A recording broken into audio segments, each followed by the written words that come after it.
Hi, everyone. Hi. Hello. Ciao.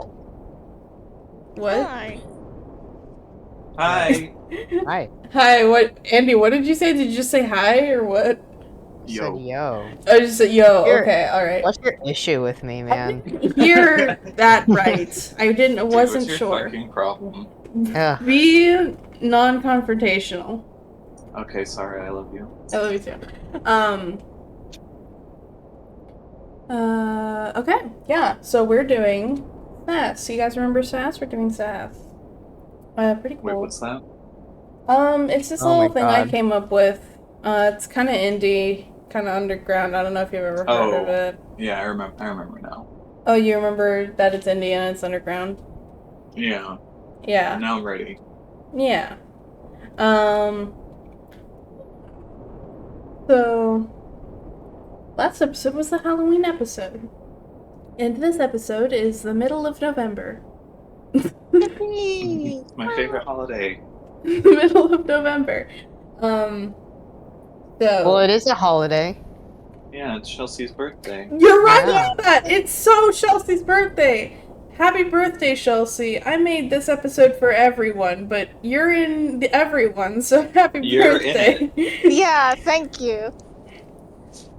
Yeah. Oh, by the way, Val, when you sent that video of Gani wishing me a happy birthday, that was everything to me. Thank you so much. No problem. I knew I was gonna forget to do it later, so I needed to do it now. you viewers at home, aka us in the future, don't get to listen to it now because you should have that in posterity. If you don't, that's your problem. Yeah, just know that it was beautiful. It was beautiful. Um, yeah. So the way that I'm having time work in universe is kind of weird. Well, in universe, out of universe, in a meta way. Um, so the holidays in real life generally coincide with the holidays in universe. But canonically, like, time is moving a little bit slower. Like the gap between sessions is usually day to day, or I'll be describing if it's not. So that does mean that canonically, seasons go faster in universe than they do in real life because we're putting a day-to-day timeline on top of a week-to-week timeline. Oh god. But that's Yeah, fine. no, I get it. It's nebulously somewhere right after Halloween, but also the middle of November. Yes, exactly. So it's getting a bit colder, is the thing that I want to establish. The seasons are in fact changing. We just got out of like the most picturesque fall you've ever seen, and are now transitioning into when like grass is getting brown. Nice. All right. Would you say there's a chill in the air? Yeah, I'd say there's a chill in the air. There's a chill in the air. Um. So, yeah. As last episode was a Halloween episode, you guys weren't able to talk to Tony because she was very busy taking CYNTHUS trick or treating. Um, they're not particularly close. She just had to babysit CYNTHUS for the evening and really wanted to go trick or treating. Yeah, that's fair. So, you guys can talk to her again the next morning. In fact, she would like to. She would prefer to meet with you guys the next morning to go over what happened. She heard about what happened with Gerby and Gani at the haunted house. She wouldn't call it the haunted house, and like it's not a haunted house. It's a okay at the haunted house. Moving on. Um, yeah, she heard about what happened. And so upon seeing you guys in the morning, she would ask you guys how you're doing. And we can role play this. Hello, all of you. I'm, glad to see you all this morning. And Gani is still looking bad because she hasn't slept off all of her exhaustion yet. Oh god, wait, do I still have some exhaustion? I think you had 3 levels, and you had 1 taken off. Damn, alright. Yeah, you had 3 levels and you had 1 taken off, which means you and Gerby have both slept off 1 exhaustion point. Doesn't she have 2? Because I fed her an exhaustion Yeah. relief tree. Yes, Yeah, okay. Gani ate one of the Oh, treats. right. So, Yeah, so so Gerby Gerby- has no exhaustion. Gerby has no Gani exhaustion. has 1. Yes. That I got it straight on Gani having 1. I forgot that Gerby ate a treat and did not have any exhaustion that night. Had a sweet treat. She had a sweet treat. Except it wasn't sweet. Both of yours was pretty savory. Oh yeah. But yes. Yeah, so Gerby's looking fine, Gani is not. I am relieved to hear that you are both back all right. I hope that you weren't in too much mortal danger. I think we handled it pretty well. I mean, it kind of sucked to go through, just like physically, but yeah, we handled it. Yes, that is the expectation of the position that you have. So, of course, be ready for, similar levels of mortal danger in the future, but still, I am relieved to hear that you are all right, and I trust in your ability to handle it in the future. And of course, if you feel that you do not have that ability, let me know at any time, and we can attempt to remedy that.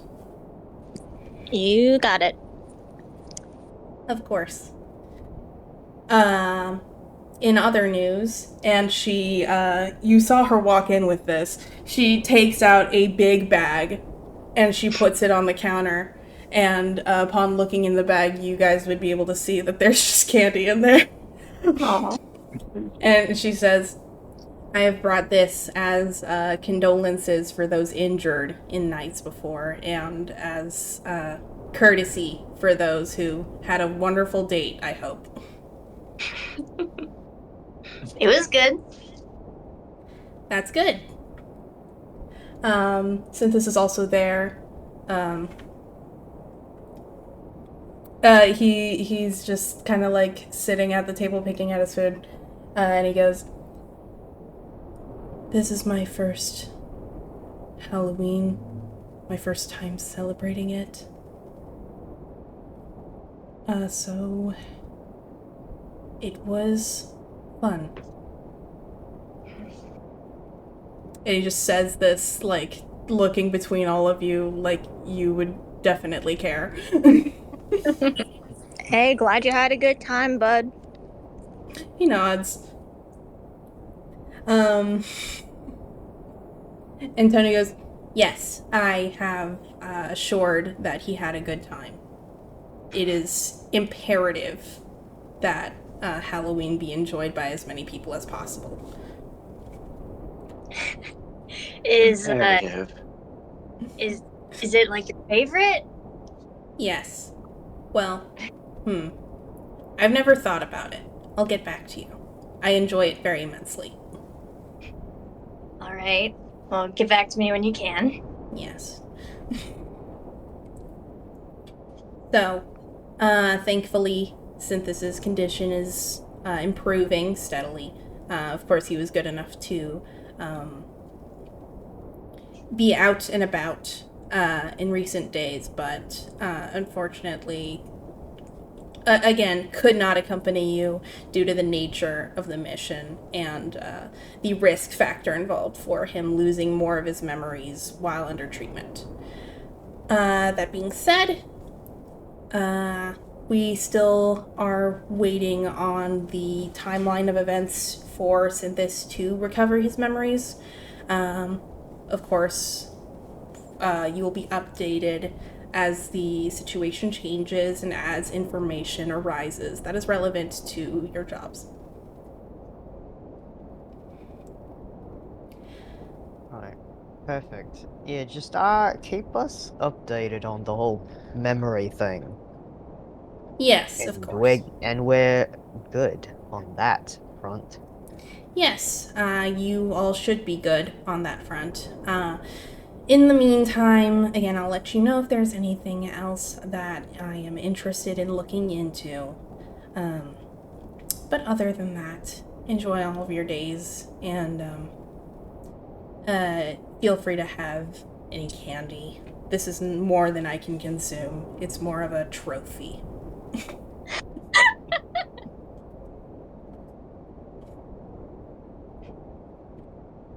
And that's all she'd have to say to you for that. Oh, wait, no, I lied. She would also pay you guys. Oh, hooray! Yippee! So yeah, before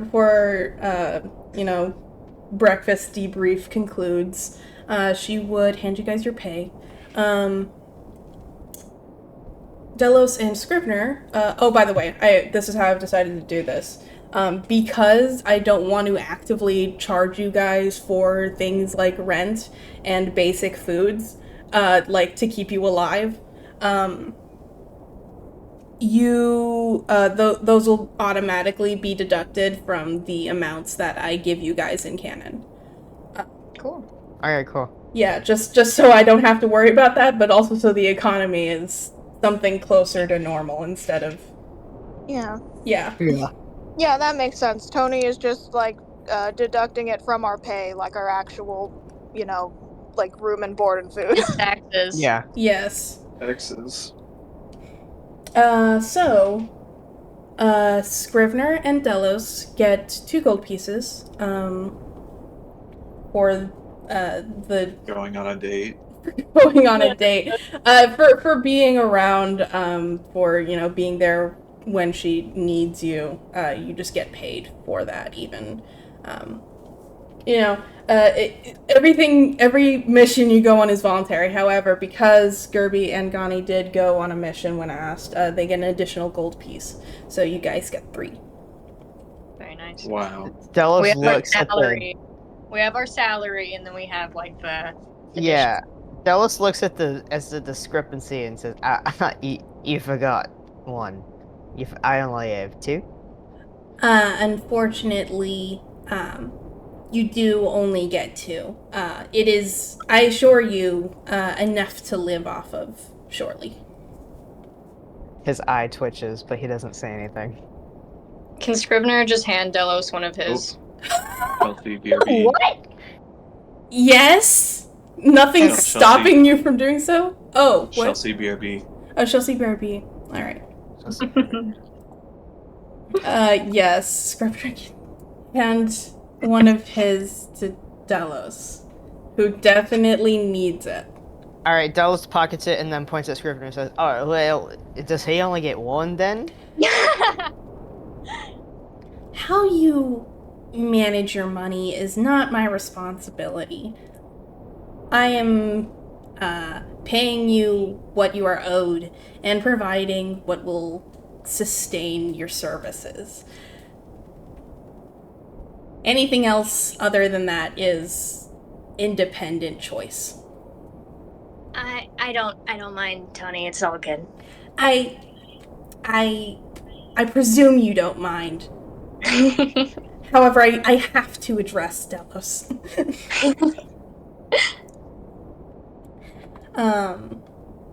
She just kind of says to the room, but obviously you can kind of tell that she's saying this for Delos, not that he doesn't know, not just that he might want to hear it again. A mild scolding. A mild scolding. In a very informational format. Yeah. She would express to you guys that if you want more money, try to make it to the things that she asks you to do. Alright, well. Alright. Of course. Yeah, we do have to wait for Chelsea. So should I pause or should we just chill?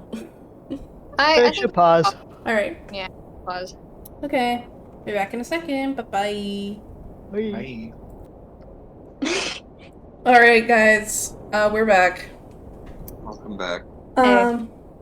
So yeah. Tony gave you guys your payday. Gerby got 3 gold pieces.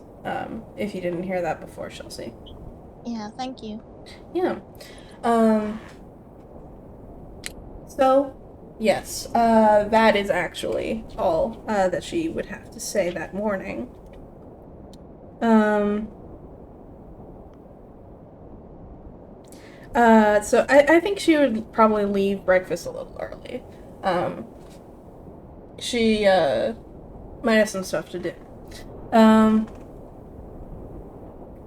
I think that CYNTHUS would actually try to strike up a conversation with Delos, over breakfast a little bit. Yippee! He would just say something along the lines of like,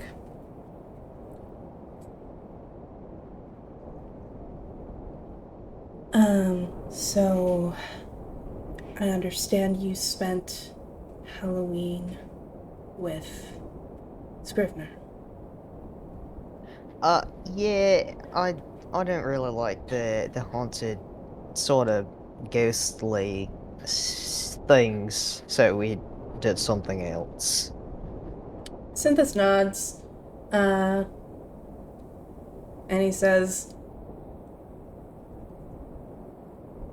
have you had a particularly bad experience with haunted things? I've not, because I'm very careful. I see. So, yeah, if I can continue to not have any sort of experiences with that, I'll keep doing that. Yes. That makes sense. Is there... Have you heard any stories about ghosts or the like in the past? Well, I mean, not more than anyone else, really. They just affected you more, I presume. Yes, something like that. I just, you never know, and it's good to be cautious of entities that could be hostile in nature, right? And, I don't know, with ghosts, you can't really escape them, not with a, not with a traditional weapon, anyway. So, I prefer to keep my battles more melee. Sure. I definitely see the merit of being cautious of any manner of creature with abilities that might exceed your own.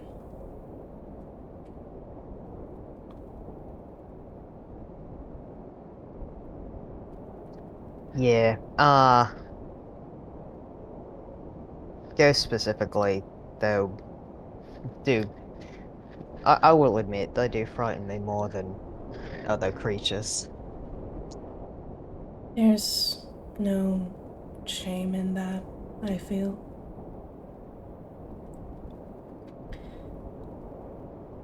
I do have some experience with ghosts and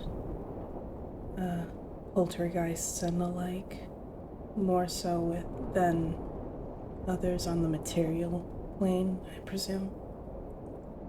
Really? Yes, well, I myself am undead, so in the Shadowfell, that kind of thing is kind of day to day, as likely as not meeting a monstrosity on the material plane. Huh. So what are sort of the qualifications for one to for a ghost to appear?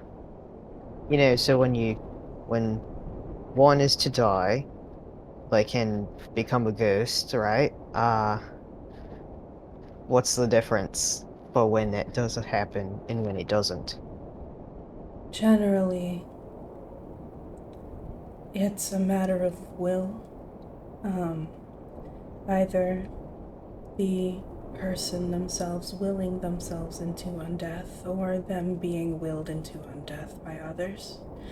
There's a variety of spells and magical abilities that can result in a ghost being created. But of course, there's also just a matter of the person themselves wanting to persist after death. And the state of being a ghost, is it like painful? It depends. Ghosts can be referred to by other names depending on the state of their existence. Generally, ghosts that do persist after death due to unpleasant experiences.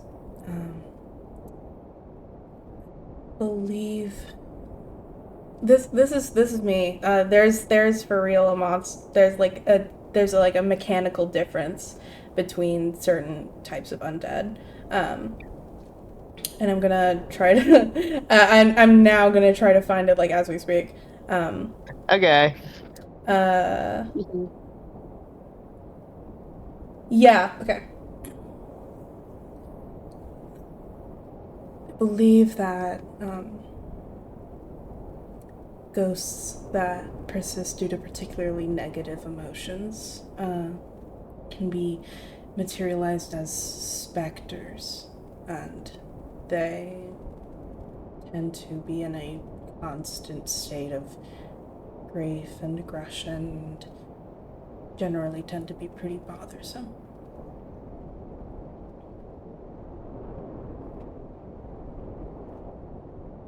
Alright. And was it your sort of job to help ghosts move on? Or was that something else? But there were people in the Shadowfell who took that responsibility upon themselves, but I wasn't among their ranks. If I have ever done something along those lines, it was to the end of something else.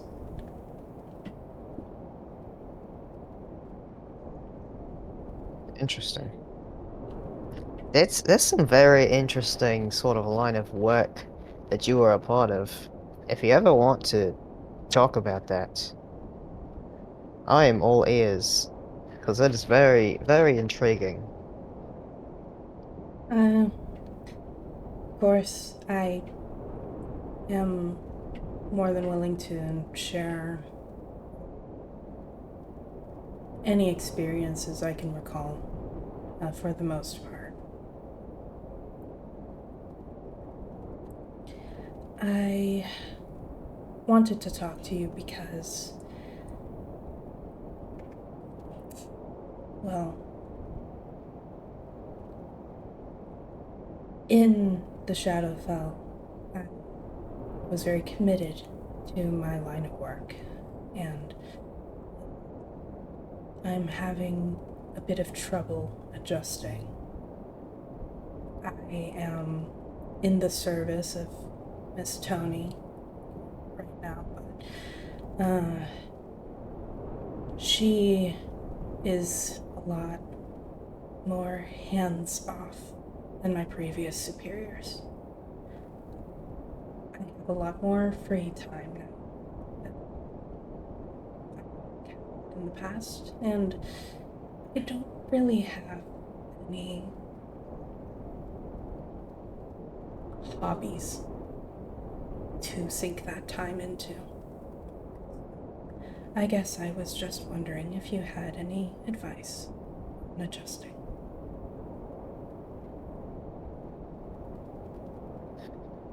Delos kind of leans back and nods very thoughtfully. And says, I'm not even fully adjusted to living on the material plane. I mean, it took me a good probably 2, 3 years before I started feeling a little less out of place. So it's quite an adjustment. I completely understand that. As far as how to spend your time, did you really do nothing but just work for the entirety of your life? Cynthia thinks about that for a little bit.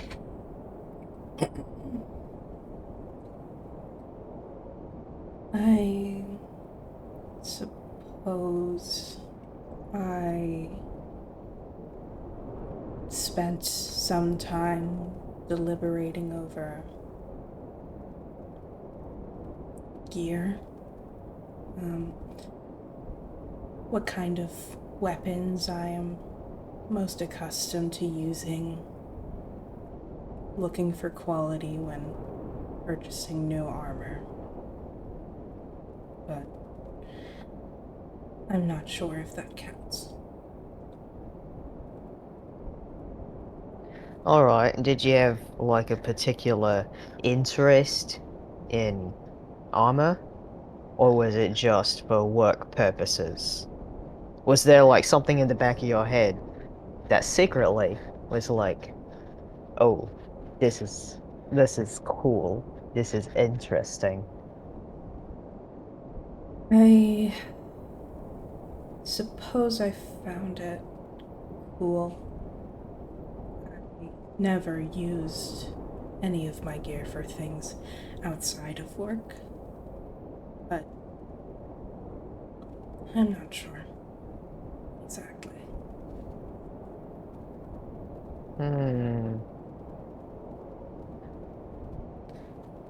Have you ever tried making gear?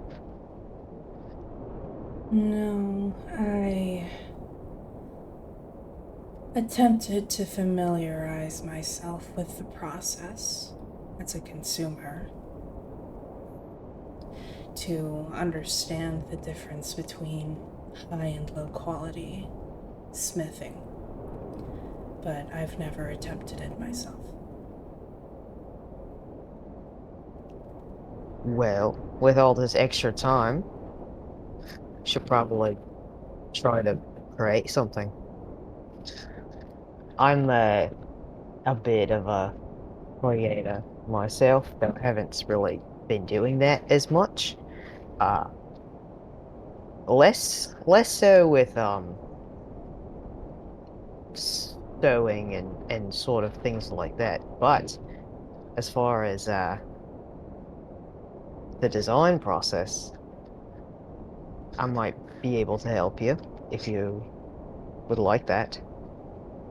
Are you an artist of sorts? Yes. Well, I was.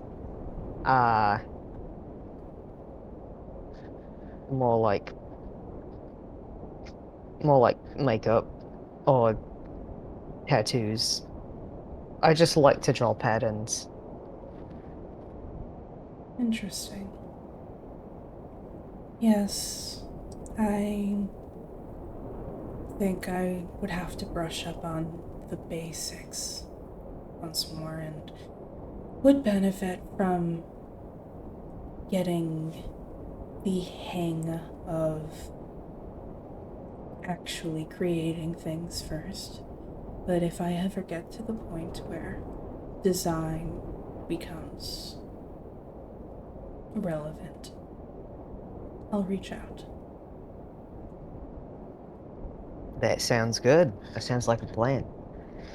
Also, you should be getting heavily compensated for taking strange experimental medicines, so your funds for that are probably on lock. Yes, I hope so. If I wanted to work with particularly precious metals, I can see that dipping into my funds quite a bit, but just getting started. Hopefully I'll be able to find access to the tools at a reasonable price. Yeah.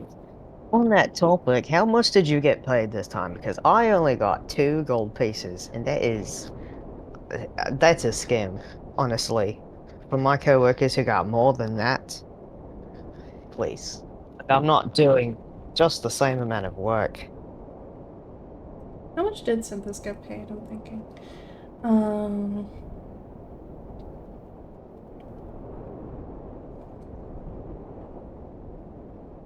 I believe I got paid 3 gold pieces. When handing me my pay, Miss Tony did specify that I was getting an additional gold piece due to my participation in her research. Say exactly, I'm being robbed. Though, uh, that's good that you're getting that compensation. Um, and on that topic once more, you still not remembering anything? No, I honestly feel the same as I did before taking the medication.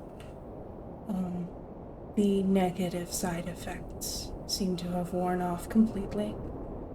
I am a bit disappointed in the results, but Tony assures me that nothing can be done until at least a week has passed, so I am waiting patiently. Alright. Well, it probably just takes some time to have effects. I wouldn't be surprised actually if your,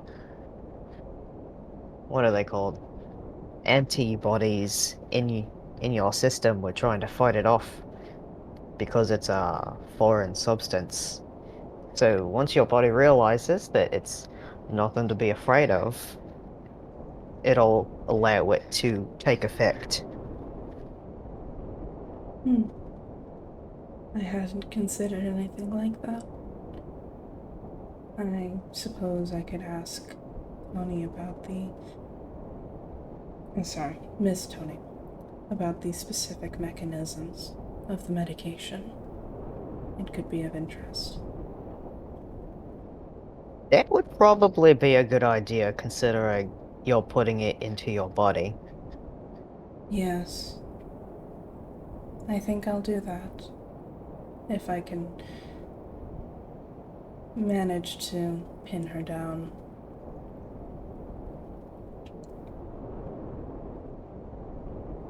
Alright, well, I hope that works. And I know that's a bit redundant to say, but there's a lot hinging on it. Of course. I, of course, recall that you have a stake in this as well. Perhaps if the medication does take effect and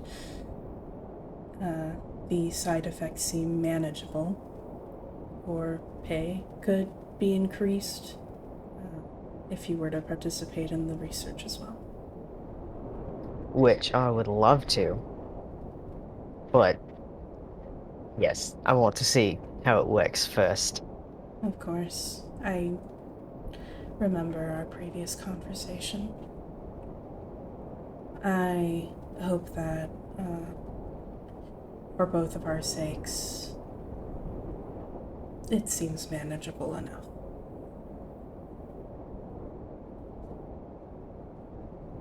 Delos nods. Cool. Hell yeah. So that's all CYNTHUS wanted to say. Get this boy making weapons. Oh my goodness. Yeah, That'd be awesome. he will be looking into that. Fuck yeah. So, very Make some cool. dope shit. I never want to walk into a shop ever again. You love CYNTHUS to make all your shit. Yeah. I Yeah. mean, Scrivener's gonna be fucking broke all the time. So I won't be doing anything, but I hope for my lovely friends that they can get cool things. I mean, Tony herself is an artificer, but she's more on the, like, magical infusion side of things. So CYNTHUS would be getting his fucking, I feel like he has asthma, his fucking asthmatic ass in the forge. His fantasy inhaler. Yeah. I feel like CYNTHUS would just opt to wear a fucking gas mask because he's insane. Oh my god. He already has like a little mask on.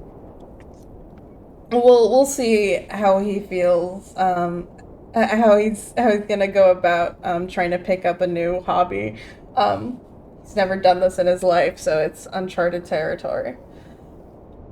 But yeah, very cool. The next couple of days. Oh, Chelsea BRB. Chelsea. Okay.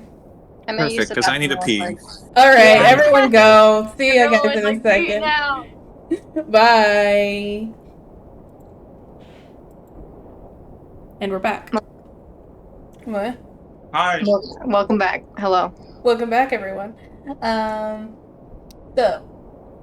next couple of days are going to be pretty slow. Tony doesn't really require anything from any of you, and CYNTHUS is not seeing any significant changes.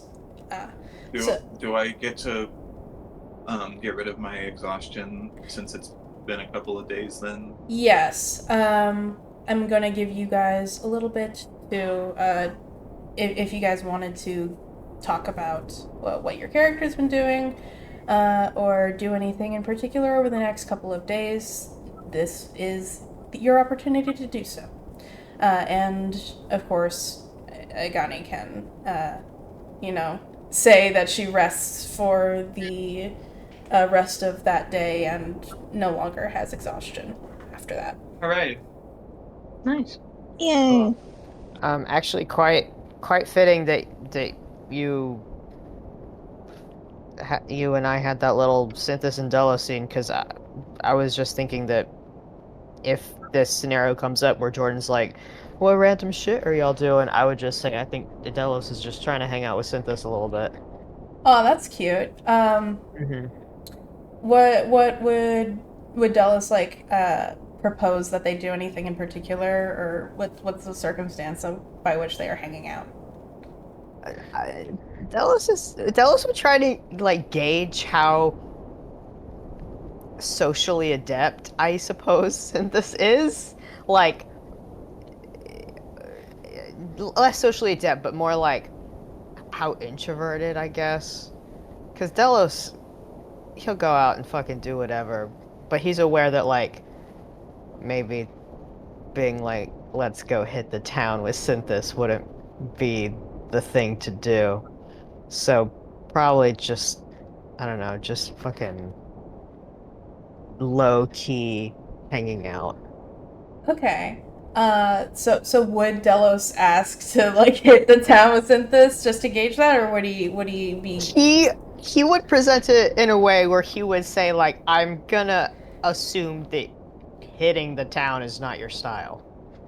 CYNTHUS would respond to say that he's fine doing whatever, but he just wants you to kind of understand that he's gonna go at it at his own pace. Yeah. So he was like, we can hit the town another time. Later. Sure. Synthus is fine working up to that. Yeah. All right. Yeah.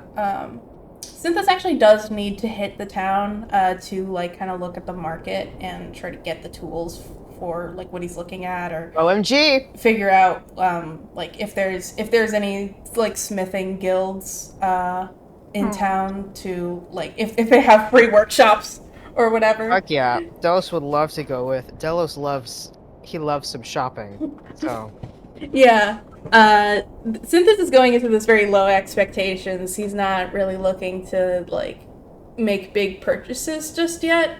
He's just trying to get a feel for like what it would look like if he were to pursue this. So yeah, you guys can definitely do that. Do you want to like do you want to just say that happens, or do you want to do anything in particular? I was just gonna say that happens. Yeah. I'm cool with that. Totally. I think that Synthus would probably ask Tony if there's any like smithing guilds around, and he would like get an address, and you guys could go over and just get some. Synthus it would be kind of like almost like he's looking for a job, but in Synthes's mind, he's not looking for a job, he's looking for a hobby. He's like doing a hobby interview. He's like, so what do you expect out of people in this hobby? To the fucking guys at the guild. And whatever works for him. Yeah, and he would just be met with like, just a general like, oh, we're always trying to get people into the getting people into the profession, but even as a hobby, there's lots of opportunities, lots of things we can do for you, and Synthus will get a positive experience out of it. Very nice. Synthus would also ask if there's anything you want to do while they're in the market or in town. Oh, he's probably just restocking. He's probably just restocking on like all his shit that he has. Yeah. He's been using a lot of salt lately, so. Yeah, alright. I'm gonna say that that's gonna be like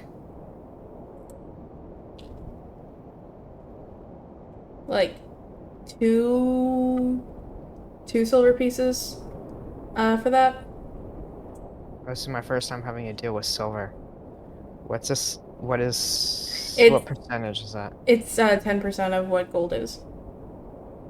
So it's like a dime. Gold is like 10 silver pieces is 1 gold. Yeah, sorry, yes. Thank you. Yeah. A copper is $1, silver is $10, and a gold is 100. Yes. Yeah, after I said it's like a dime, my mind was like, no, I know that a gold is not $1. Oh, they're gonna correct me. Okay. Silver is to gold as a dime is to $1. But gold is not $1. Okay. Alright. So yeah. You guys could totally do that. I think Synthus would... Synthus definitely knows what you use that stuff for, but he would, like, ask specifics. He would be like, I know that you use all this for, like, superstitious stuff, but, like, what does specifically lavender do? What does specifically rosemary do? Like, he would ask these things. Oh, yeah, he'd yap. He's Yap City's, street kids or whatever. What the fuck? Oh, deep cut. Deep cut. Thought y'all would appreciate that one. Yeah, I do think Chelsea did in particular. Yeah. Mm-hmm. It's only Chelsea's favorite holiday movie. Ugh. But yeah. Yeah. I think you guys would have a good time. You guys are getting progressively closer. You guys get the fucking social link up. jingle. Hell yeah. Uh, My very nice. amnesia bestie. Your amnesia bestie. Yeah. So, very cool. Does anyone else want to do anything? I would like to do something. Oh, yeah? Yeah. Gerby's gonna attend a lecture. Oh, very cool. How would Kirby go about trying to do this? Would she, like, what would she do? Okay, so I think, yeah, so I've talked about this before, but, Gerby would like to, she's here, she does want to learn more about, astronomy. She's hoping to eventually get to the point where she can read those books in the library without her brain melting. Um, so, yeah, I think I guess she would ask Tony if she could, like, go to some lectures on that, or like how a person would, or like where the classes are. Yeah, Tony would actually be very excited upon hearing this.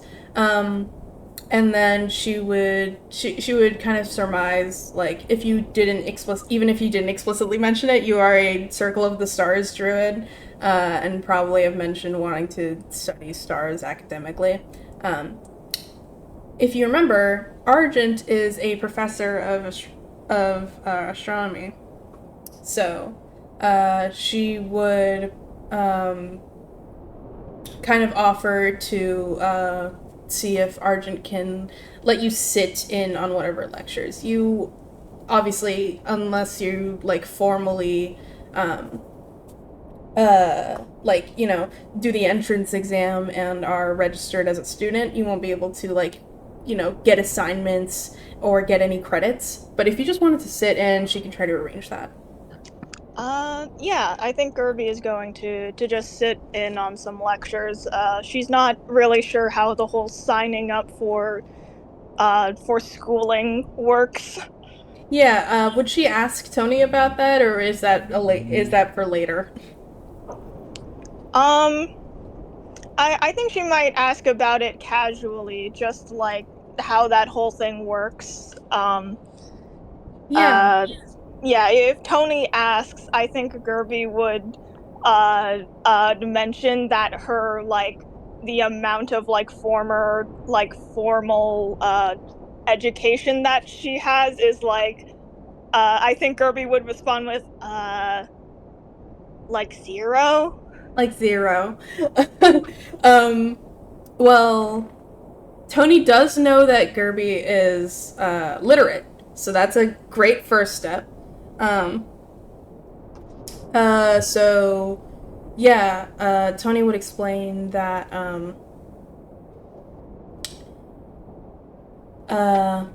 well, you are accepted into the university as a student upon applying and passing the entrance exam. The entrance exam covers several topics. There is some basic arithmetic. They will test you on basic reading comprehension, and definitely going to cover some, basic, testing you on your practical knowledge of magic and physics and things like that. So generally, the entrance exams are offered at the beginning of every semester. Once you feel that you've studied to the point where you're ready to take one on, we can definitely schedule you for the soonest possible semester, or whenever you would prefer. We can work with you on that. And yes, you can find study materials in the library. They're freely available to you. Even in the library, you can find previous test questions for different semesters and different years in the past, and those are a good benchmark for what to look for in the exam. And yes, if there's anything else that I can do for you, I'm more than willing to help you. There's lots of cases of people looking to get jobs in the university, to get access to the university library, to study for entrance exams and become a formal student and work towards a degree. So there's a lot of precedent for this. There's lots of resources available to you. Oh, all right. Yeah. Yeah. Thanks, Tony. Yeah. I guess I'll look at all of that study test material later on. For now, I think I'm good with just sitting in on some of your mom's talks. Yes, of course. I can definitely try to get that in line for you, and I'll let you know, what her lecture times are and when you'll be able to sit in, when she should be expecting you. All right. Yeah. Sounds good. Very cool. I think that Tony's gonna try to get that ironed out over the course of this, and I can.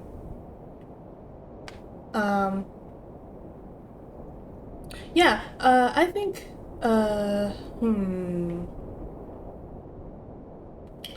I think that Argent would have a lecture pretty soon. So you can either sit on that now, or we can do that later. I would have a little bit more stuff prepared later, but we can do that now if you just want like an idea.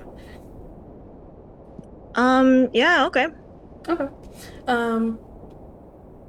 So yeah, Gerby would be able to sit in on a lecture. Argent would, just ask that you be respectful to other students, which I assume Gerby would have no trouble doing. Argent usually does hire. She teaches higher level classes for graduate students and above, but she does also do one beginner class, just to kind of, she wants to handle a beginner class for like yeah, she does like one 101 course, and then the rest of them are like 400 500 level. It was just kind of a jarring experience for like the people in her class, because they'll have like one semester with her and then they never see her again. It's kind of weird.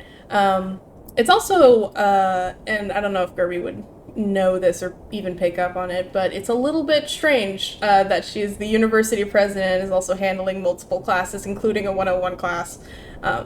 It's kind of a lot on her plate. Gerby would not pick up on that. Yeah, Gerby would not pick up on that, but that's definitely present for listeners at home. Yeah.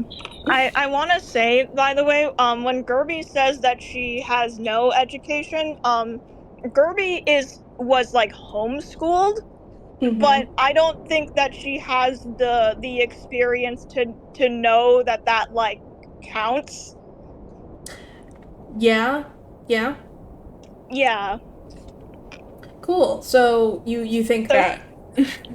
Yeah, so I just wanted to mention that incidentally. I think Gerby would like think she has no education. She does. She was homeschooled. I think she just doesn't think of that as like going to school. Yeah. Okay, that makes sense. So what do you think is the extent of Gerby's education then? Like, if you were to put like, what kinds of things she knows, what kinds of things she doesn't?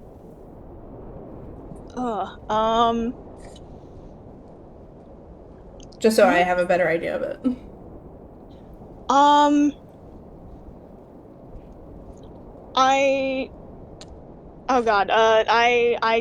honestly don't know.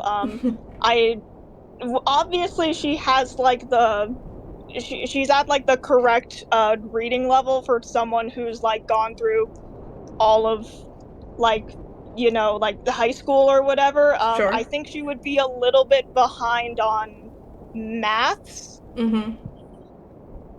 Yeah, I think she's fine with with like reading, writing, and like history and stuff like that, but is probably behind on like some mathematics. Yeah, makes total sense. All right. So Arjun's class is just kind of like an astronomy 101 introduction to it all. She would talk about some stuff that I think Gerby probably picked up from her trip to the library, where the stars are heavily tied to like celestial beings, and namely gods of the material plane. Their movements are dictated by movements and actions of both the gods themselves and of their worship on the material plane. It is a reflection of their presence, essentially. And by studying their movements, you can kind of map that onto like social events on the material plane and the ebb and flow of popularity for certain religions, and vice versa. By studying theology on the material plane, you can see that reflected in the movements of the stars, and so the two fields work with each other very closely. And she would just go over some basics after establishing that. She would I think she would talk about a little bit of history, like, oh, this constellation is in this place, and it has, like, let's say it has, like, 11 stars composing it, but it used to have, like, 9, and this is reflected in, like, the formation of a large church in the region, and like an influx of worshippers and stuff, and just stuff to kind of reinforce the general point of what she's trying to get across here, and stuff like that. Do you think Gerby would find that helpful? Yeah, she definitely thinks it's interesting. Yeah. Again, this is a 101 course, so it's going over pretty basic stuff. And yeah. She's mostly relieved that she does know what's going on. Yes. I definitely think that, again, since it's a 101 course, and I don't think Arjun's getting into, like, very, like, dense math formulas here or anything just yet, and even if she did, it would be, again, pretty basic concepts, like, how to calculate a star's trajectory, what kind of factors go into it, things like that. So yeah, Gerby can definitely, I think, grasp generally what concepts there are. She might hear the occasional, like, thing or two that she doesn't have all the context for. Again, it's a 101 class. There are students from other cities around, so it's there's definitely some level of accounting for people that are from out of town. But there is kind of it's being accounted for a little bit, but there is still the assumption that, like, most people here are from the material plane. They, like, did not live underground. They lived in a town that had a church, and stuff like that. And I because of that, I do think that there would be the occasional term or assumption that goes over Gerby's head and doesn't really click. But for the most part, she can definitely grasp the concepts. Yeah. Is there anything else that you wanted to clarify or mention here in regards to that? No, I think that's it. Yeah. Gerby is happy to happy with the lecture. It's good. Very cool. I do think Argent would approach you outside of class afterwards and just kind of ask how you liked it, if it's something you're interested in pursuing in the future. Gerby would say, oh yeah, definitely. That was really fun, actually. Really? I'm very glad to hear that you enjoyed yourself. There's, of course, a lot more to the field than I went over in the class, but if you were to enroll formally, you would be starting from the beginning and slowly working up to those concepts. So, I have faith in your ability to process the information as I do in every other student. Cool.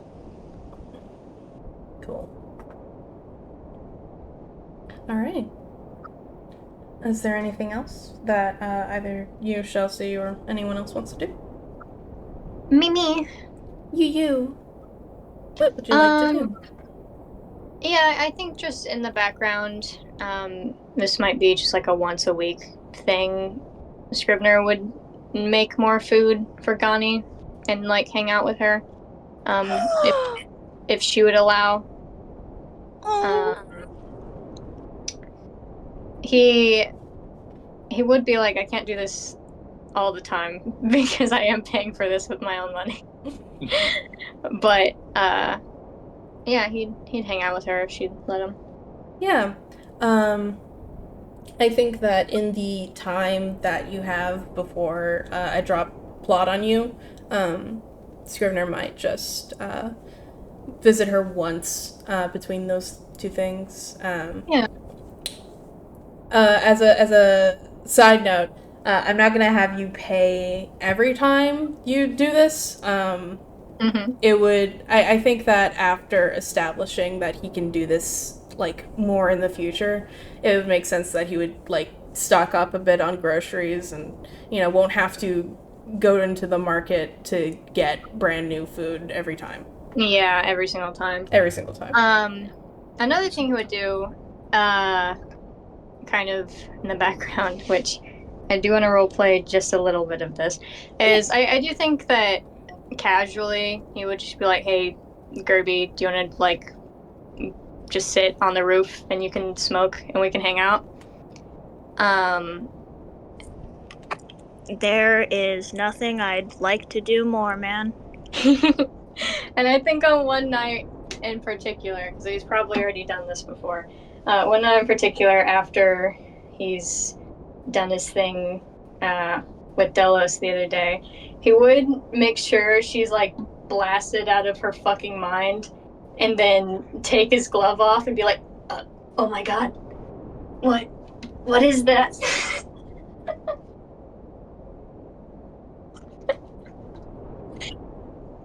Gerby stares at the hand.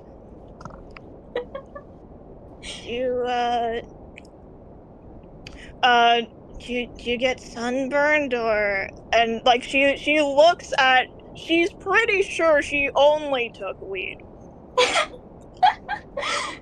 And is just like really out of it. But she's thinking about if she might have picked up something else and done that one without realizing it. I think he would just say, no, it's like that all the time, and then put his glove back on. Oh. You're always red? Yeah. Because I'm not human. Whoa. Whoa. Alright, I mean, what... Is there like a reason you said you were the human? Yeah, well, CYNTHUS doesn't really like demons and teeth. That's what I... Anyway. Okay. Yeah, your religion, right. You said that you can't, like, be gay, but then you got married. Yeah. All right. Gerby pats him on the arm. Thanks for telling me. Yeah, I knew you'd be cool about it, so. Yeah, for Everyone else sure. knows. And by that I mean Delos and Gani. But Oh. yeah. I thought, it felt kind of mean to leave you out. Hey, thanks. Yeah. Yeah, no, it's cool, man. It Yeah, I think it kind of sucks that you have to pretend to be a thing that you're not, but yeah, you can trust us. Well, thank you, Gerby. And, hey, if you want to help me out, I'm trying to, I guess, get over to the human part, through prayer. Through God, all things are possible. So, if you wanted to help me out, pick a god and pray. She didn't understand that. Yeah. For sure, man. After that, he just continues them normally hanging out. Christ. What's his issue? Well, we all know what his issue is. You're so fucked up. I literally have Val, like, on my ass 24/7, like, you have to take off Gani's cloak. I can't do it. You have to do it against her will. I can't do it. And then you're just like, yeah, Scrivener gets Gerby really high and then does it. Freak. Is this okay? So, just to confirm, would Gerby remember this the next day? Is that your intention? Scrivener just wanted to, like, clear his conscience of not telling her. Whether or not she remembers is up to you and her, I guess. I think that she would remember, but, like, the details of the conversation are fuzzy. she just sees him the next day sober, and she's just like, he's red under there. It's got something to do with his religion. The next day, Gerby does, like, talk to him alone and just, like, ask to make sure that happened. He would just, like, fucking cartoonishly slide his glove off and then slide it back on, like, bleh. Bleh! Bleh! Alright, well, sorry if I was, like, too out of it to, say stuff, but, I think I probably said this yesterday, but, thanks for telling me. It sucks that you have to hide that for some reason, but, like, yeah. I, knew you'd be cool.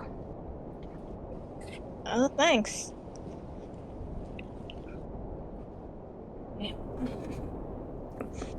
Freakage. Alright. Does anyone else want to establish anything? Yeah. Yeah? Me. Yeah. My turn. Your turn. This isn't really anything big, but after Gani recovers, she will just try to stay productive and fucking keep interrogating people. I'm kind of assuming she doesn't get much extra information, but she will just ask random people if they have any experience with or know anyone who has experience with memory loss or dragon sightings or she's just doing the same shit. She'll check inns and talk to fucking innkeepers and tavern heads, like any rumors lately, any word of like fucking 9 adventurers passing through? Oh my god. Any word from out of town of any of this stuff? She's trying to trigger a cutscene so fucking bad.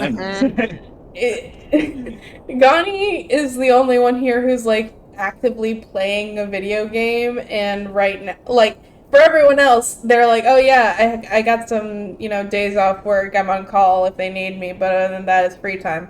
And Gani's like, I can't find the next quest line. I don't know what it is.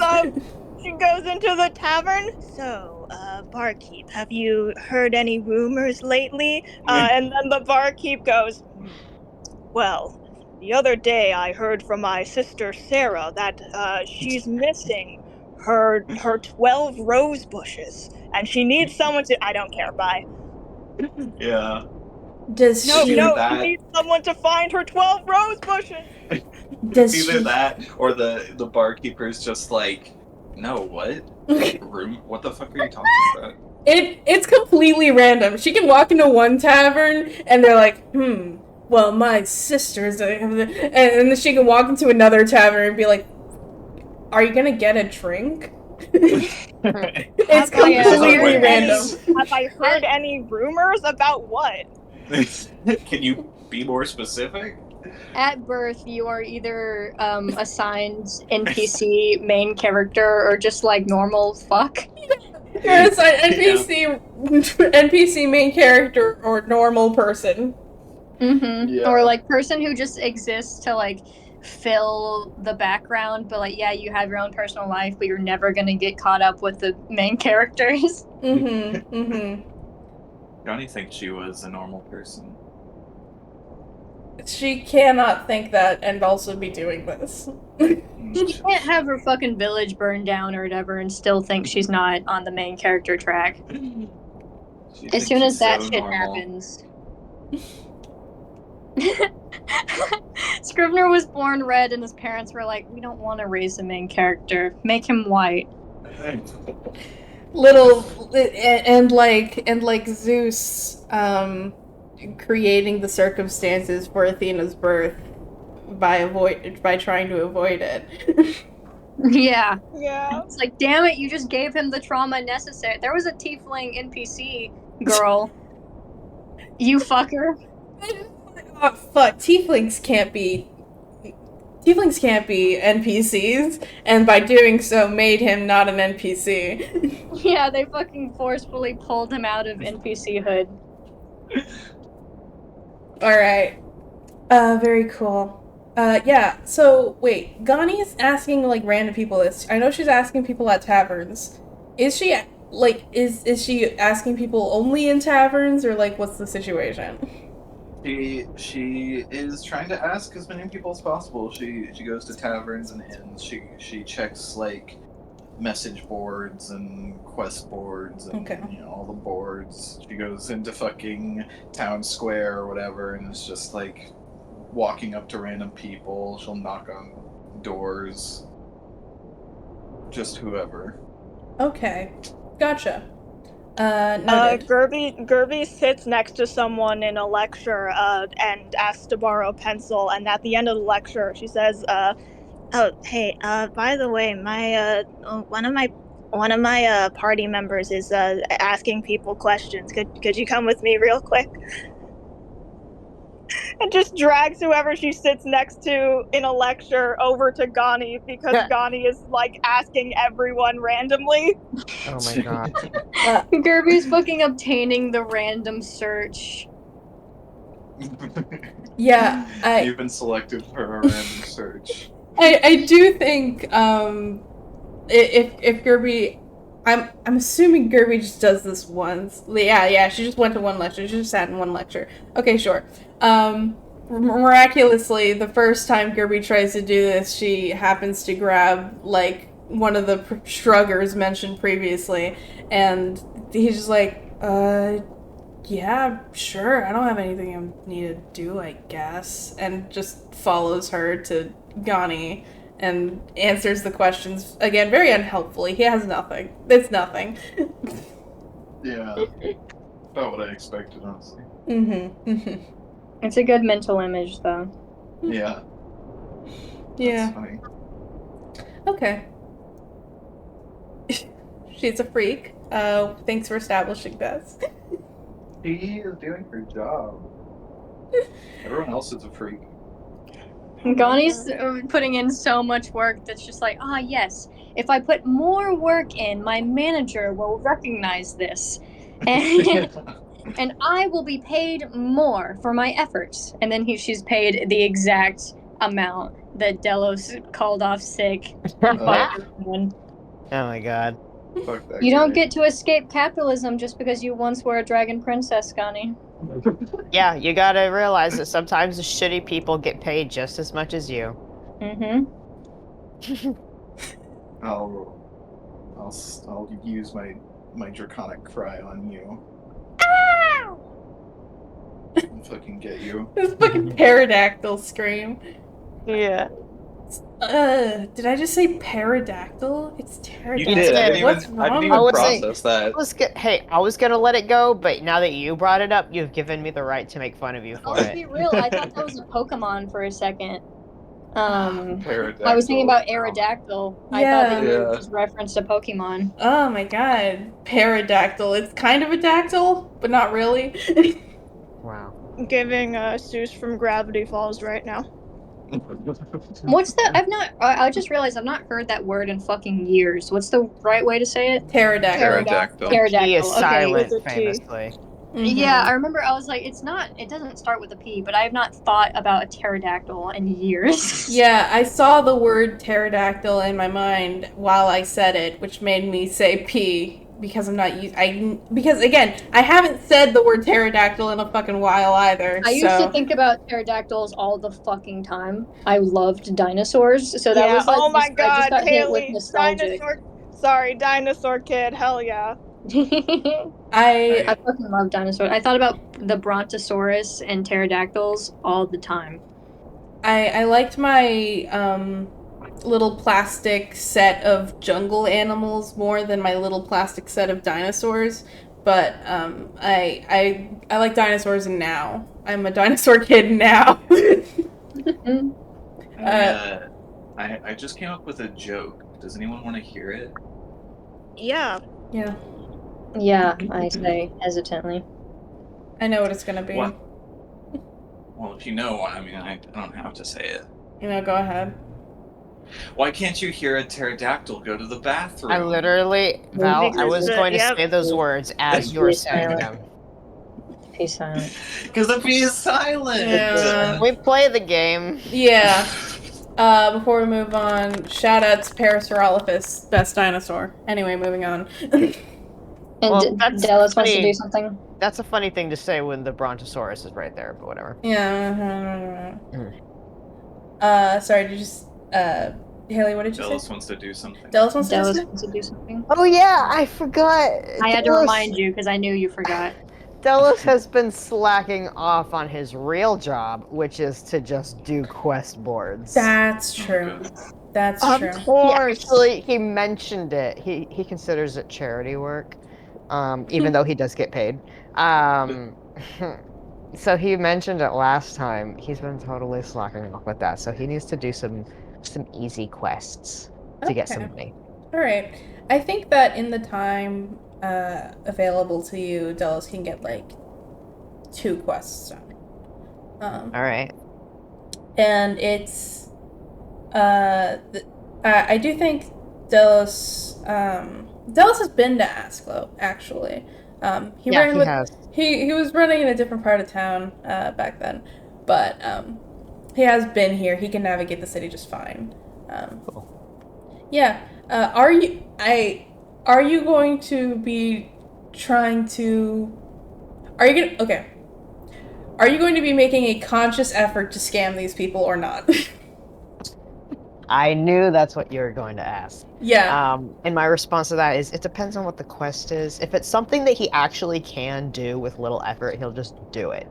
But if it's something that takes a bit of effort, he's gonna try and weasel his way through getting paid to do the easy version. Okay. Yeah. I think that again in the time available to you, and like just the availability of quests here. There's kind of a lot. You can do the equivalent of like door dashing. You can do like the His grind, bro, his hustle. yeah. Holy fuck, Delos is such a door dasher with an Etsy shop. He's a Delos door dasher fucking with an Etsy shop. sneaks People some- on Etsy. He sneaks some fries from their fucking order. Oh, he absolutely. He The bag is he fucking steals open fries. and he reseals it. The seal is Yeah. all. He reseals it. He actually he has stickers. He has Oh my thank God. you stickers, and he just reseals the bag with them. Make sure to cast mending after each. Yes, exactly. Yeah, he resells shit on Etsy for double the price. Oh my fucking god. Okay. Yeah, I'm trying to give you easy things here that Dallas doesn't have to scam people on, and then you're having so much fun talking about how Dallas can scam anyone for anything at any time. Here's the thing. If there's $1 DoorDash or $5 scam people on Etsy, he's gonna scam people on Etsy. He's selling fucking curses and love spells on Etsy. But yes, but if it's $5 rebuild a house, he'll push that off for later. Okay. Yeah. We're weighing amount of effort having to go in with amount they're willing to pay. Okay. Yeah. I can meet you halfway. Because you are in a big city, there is a lot of work available. Delos is physically not able to clear out the job boards of Asklo, mainly because there's a dozen of them because it's a big city. Yeah. And each tavern has one. It's he can't do that. There's a lot of work available. Delos can definitely find he can find pretty much any kind of job, and he can make a fair bit of money off of it. If that means he's scamming people, then I guess he's scamming people just a little bit as a treat. Just a little bit. Not enough to where he'd get caught. And I can confidently say that because he's been doing this shit for years now. He's learned what the limit is in getting caught. So. Yeah, this is true. Okay. Yeah. I can roll for it if you need me to. You can roll for it? If you need me to. If you don't trust my statements. I'm gonna let you do this right here. If I, want to complicate this in the future, I have no problems doing so. But for right now, he can do this without getting caught, without much issue. Awesome. Delos would make some money off of this. I think, again, he can make 1 gold piece, I think.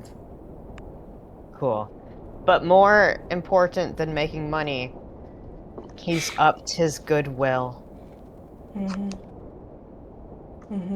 He's totally upped his goodwill by scamming people in very small ways. I'm gonna get so much For fucking money. alimony. You're gonna get so much alimony! I'm gonna get so much alimony. Scrivener is going to be forging Delos' fucking signature so he can sign marriage papers in his name and take him to divorce court. Oh my god, isn't that's gotta be a sin. Come on. No. Oh my god. I think lying's a sin, but Scrivener's a fucking hypocrite. He'd be like, this isn't lying. You married me. Scrivener would be actually, our marriage was never real in the first place, which means that divorcing you isn't a sin. I'm making it real to divorce you, which lessens the amount of gay relationships in the world, which is Oh my god. Which is actually a virtue, so. Oh my god. Jesus. Alright. I have this shit mathed out. This is Scrivener's girl math. Scrivener God, girl maths fucking every girl day math, of I his hate life. Mm-hmm. He doesn't call it that, and no one else is gonna call it that, but you and me, we know. It's girl math. Mm-hmm. If May was here, she'd call him on his girl math. I think Gani can call it girl. Gani doesn't even know what. Gani cannot fathom the concept of girl math. If you tried to explain it to her, she'd blow up. Mhm. I can't even finish it. You can't even finish. Alright. Yeah, I don't know why all of y'all are so mad at Delos. This literally does not involve you guys. This is his side hustle. My eyebrows are so big and angry looking. Creating a big crease between both of them.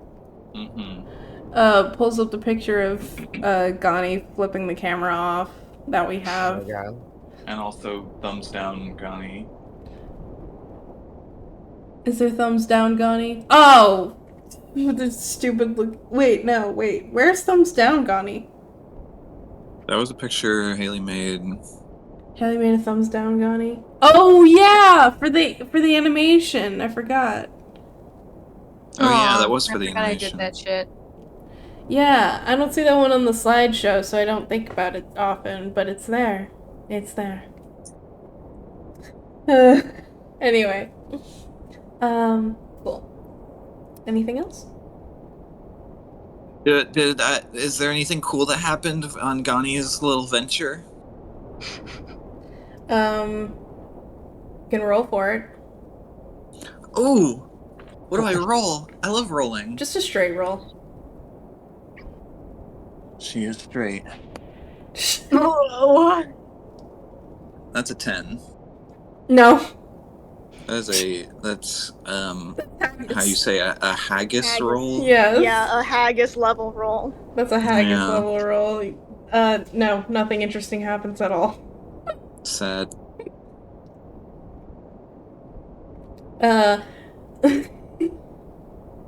I think that what that means is that one person has seen a dragon lately, but it's not the dragon that you're looking for, and it was like kind of far away, and they saw it because they were like on a quest. God. Alright. So it's like she gets a little bit excited just because she knows that dragons are real and that they exist. Wonderful. And then quickly remembers that she knew that already. Alright. Yeah. Anything else? Can we move on? We're moving on. Alright. Wait, I have something. Alright. I'm just kidding, I lied. Fuck you, man. she's kind of a prankster. Keep your damn mouth shut. Alright. Cool. Well, I'm glad we've had this opportunity to do a little bit of free time. Next thing that happens is that, CYNTHUS, Blows up! he blows up. Oh, Jinx! He oversleeps one day. He doesn't really make it to breakfast. And Tony would notice and try to go see him. If anyone would come along with her, that's fine. We go. Dels would go. Yeah. Well, then Scrivener goes. Yeah, I go. Okay, Yeah, everyone- Gerby Oh, will shit. go if everyone else is. Okay, alright. The whole party at Yeah. his fucking door. Tony mentions that she knows that CYNTHUS isn't there and is gonna go check up on him, and everyone's like, yeah, I was done eating anyway. Everyone stands up in unison Yeah. at the table. Tony just thinks that CYNTHUS, like, that we secretly want to be, like, best friends with him. She's One of us hope. does.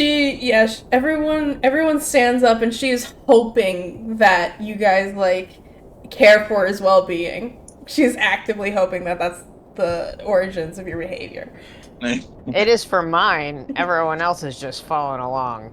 Everyone else is just sheep. Gani wants information. Yeah, Gani Delos wants wants info. friendship. Scrivener wants his husband. Scrivener's equipped. And Gerby's a bro. yeah, Gerby's just a sponge. So yeah. We should have called Gerby SpongeBob. SpongeBob. You can still SpongeBob. do that at any time. Alright, Gani's gonna start. Moving on. Moving on. Yeah, Tony would knock on Synthus's door, and Synthus, there'd be a bit of shuffling, and Synthus would answer. He's looking pretty tired.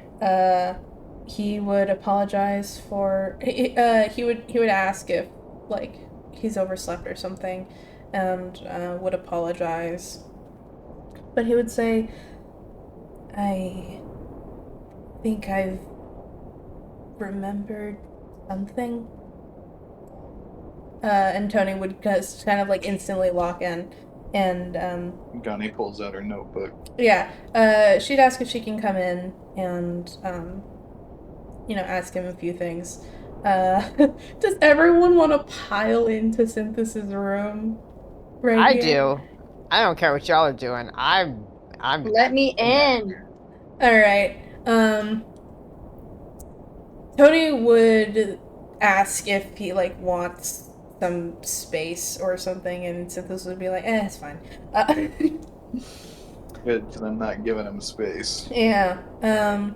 So, yeah, Synthus would ask if he can, like, sit on the bed while this is happening, and she'd be like, yeah, sure. So, what Synthus remembers, it's really foggy. Let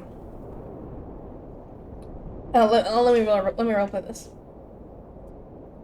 I'm almost not sure if it's a memory. I just can't stop thinking about being told that I was playing a part in some sort of religious group, and I don't. Again, it's strange. I don't have any memory of being in a religious group, but I have a memory of being briefed, almost, on something along those lines. Something about a holy war. I have no idea what to make of it. And Tony would write this down and ask him if that's all he remembers, how he feels. He feels physically okay. He's just kind of, like, racking his brain, trying to figure out what that means, if there's anything else he can remember, to no avail. Right now, this seems to be all that he has, and it's something. It's definitely, I don't know. It's like, obviously he was disappointed when he wasn't remembering anything, but now that he's remembered something and it's nothing he feels like he can use, it's almost more disappointing. And he's just kind of a little bit fucked up over that, but physically he feels fine. And yeah, Tony makes a note to investigate these kinds of things, and assures Synthus that, if the medication made him, it did indeed result in him, like, remembering this, and it is causing him to remember it now and think about it now, then, even if it doesn't seem relevant, it might be, and that it probably is, even, and that, even if it's not relevant to the mission, it could be relevant to him, and she'll try to do anything to, get a clearer idea of what this means, and he appreciates it.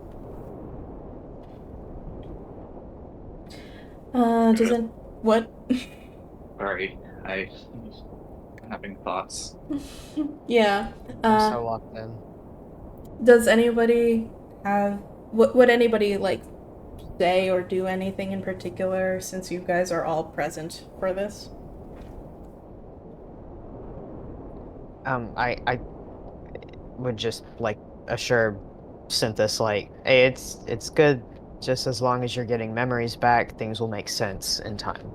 Mm-hmm. So, like, don't get upset over not understanding the bits and pieces. Yeah. Again, Synthus would very much appreciate that. Um, yeah, he's just gonna need a bit of time, maybe. Anything else from anyone?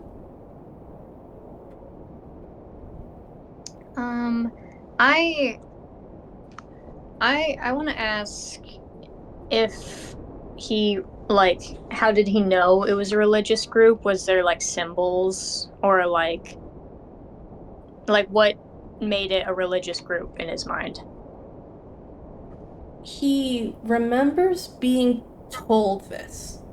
He doesn't remember being particularly like he doesn't remember being in a church. He doesn't remember um like doing anything like this, but he remembers being told about this. He remembers it. So like someone being like, "We are a religious group." Yeah, almost like that.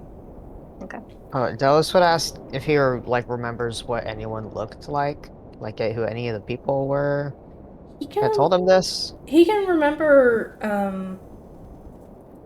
kind of how he felt about the situation. Um, mem- that's kind of how like memories work. You generally remember how you felt about something more than what you were looking at or how you heard it. You remember how you felt about it, and everything else comes after. So he remembers how he felt about it. It felt like he was getting an assignment for, work in the Shadowfell, but he never did anything along those lines in the Shadowfell, so it doesn't really make any sense.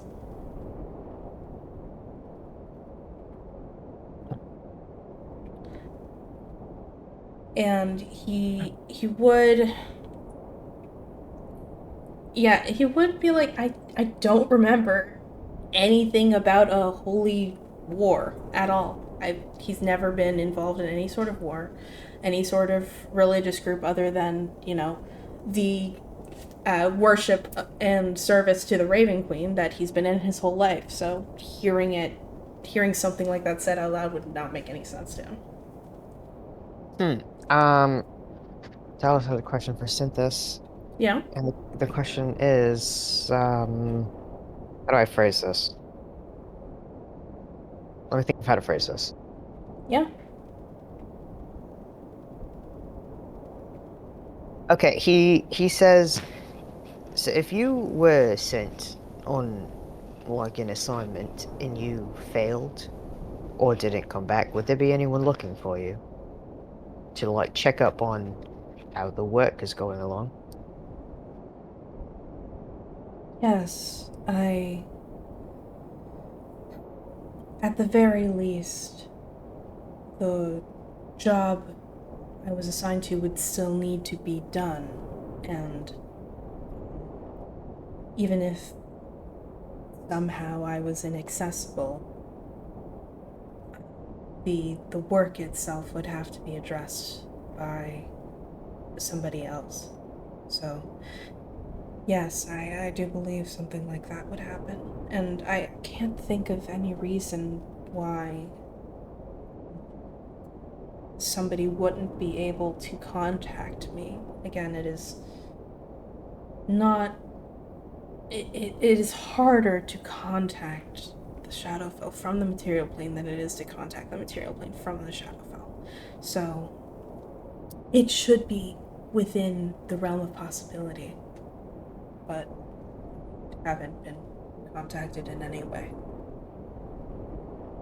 Alright, look, here's another question.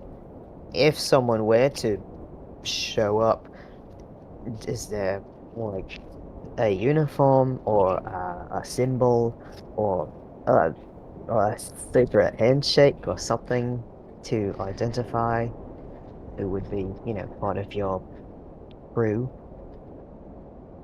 I dial of armor is indicative of my rank as a Shadarkai in the service of the Raven Queen. Any Shadarkai that would be trying to make contact with me would wear similar gear. Alright. And here's my last question. If you were to fail an assignment, would you be punished for that? Would certainly not be trusted with assignments of the same caliber in the future. I would have to regain that trust from my superiors. Alright, so in the scenario that you have failed this assignment, just hypothetically, would your priority be more being found by someone you know, or would it be to stay out of trouble? Are you asking for his priority or somebody else's? Like, would it be His priority. his priority? What's more important to him?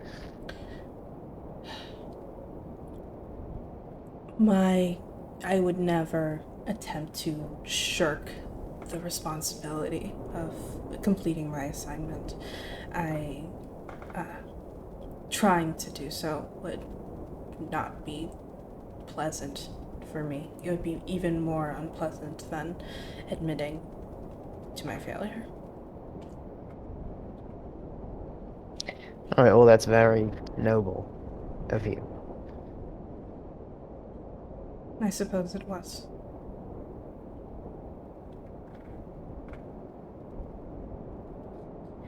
Alright, well, that's all my questions. Yeah, Tony would be taking note on quite a bit of this. I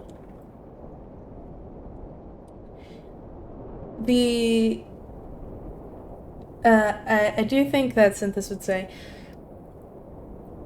do you suspect that one of my superiors might be capable of erasing my memories in this way?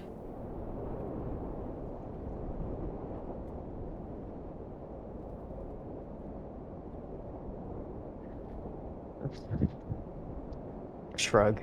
Shrug. Cynthus takes that and he's like, I have never heard of anything like that happening, and I would be highly surprised and bewildered if it was within the realm of possibility.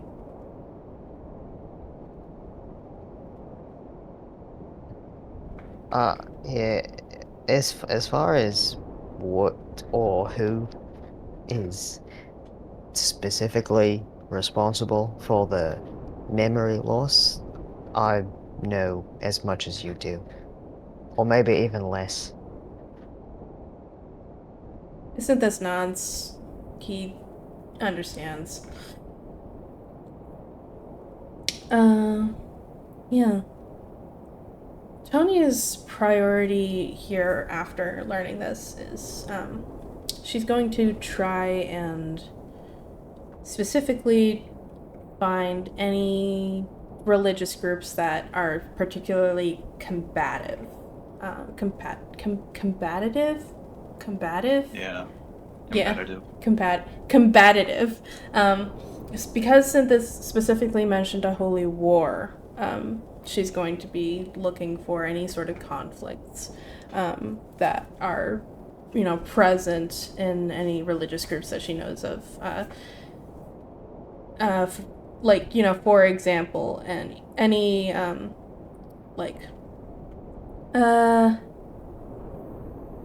I think that would be, damn, I can't remember the name right now.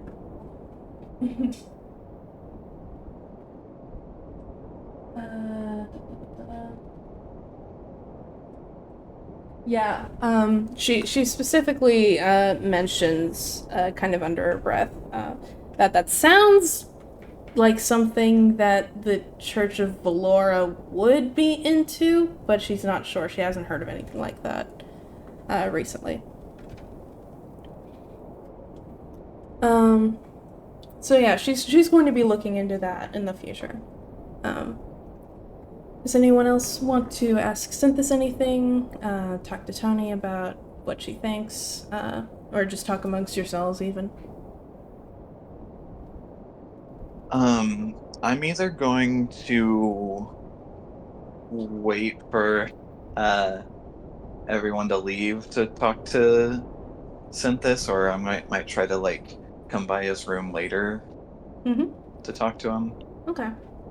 You'll probably have to come by later.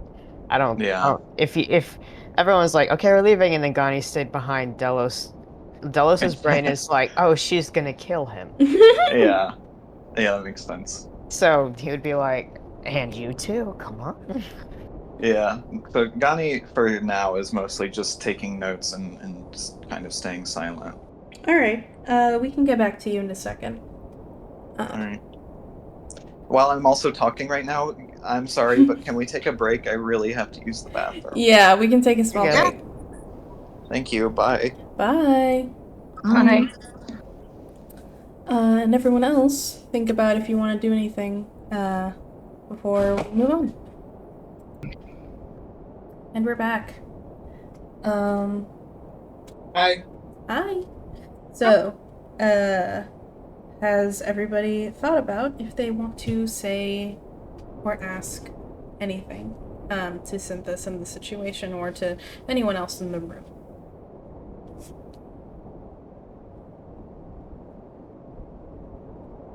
No. Okay. No. Yeah. All right. So, Synthus is going to be chilling out in his room for a bit. He'd like some more time to process this. He's not gonna be locked up in his room for days or anything. He'd just like some time. And I I understand that Delos made sure that Gani would not be staying behind in his room alone. So she is forced to leave at least right then. Yeah. Tony's going to be looking into this for a bit. So do you think that Gani would have an opportunity to kind of slip in to talk to Synthus in a bit? Either, without anyone noticing or, long enough that Delos is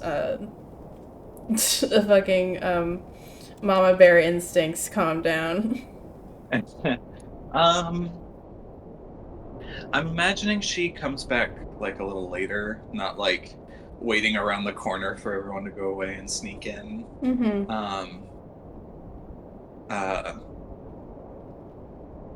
When you say Tony's dealing with this, you mean she's like gonna go to her room or whatever and postulate, or is she like with Synthus? She's like heading to the library is what she's doing. Okay, cool. Yeah. Gani will wait a little bit.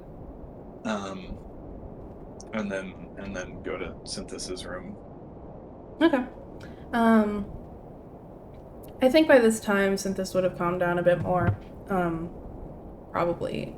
I know he was just raving when you were talking to him earlier. He was going crazy. He's a really expressive person. But he has calmed down a bit more. And he'd ask, hello, Gani, can I help you? Yes, I need you to remember more. I understand that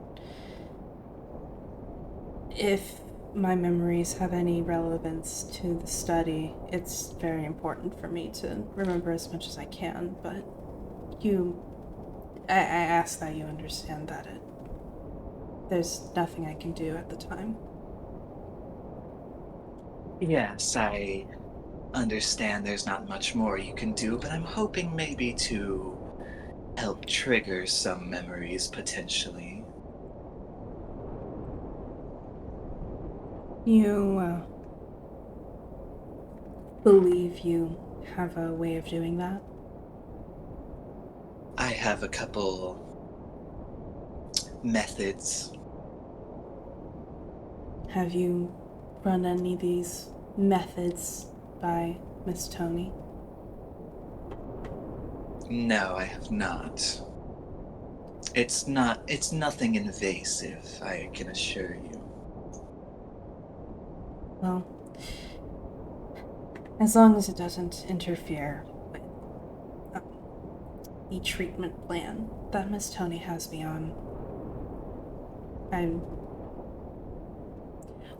assume we want the same thing. Yes. The mention of a holy war is a little concerning to me, and I would like to pursue more information on that. I know I've shown you this already, but I'm hoping maybe a harder look at it might help, especially with this treatment plan. And she's brought the shield with her and just kind of displays it to CYNTHUS and just says like, I just want you to get a good hard look at it and see if it triggers anything at all. Okay.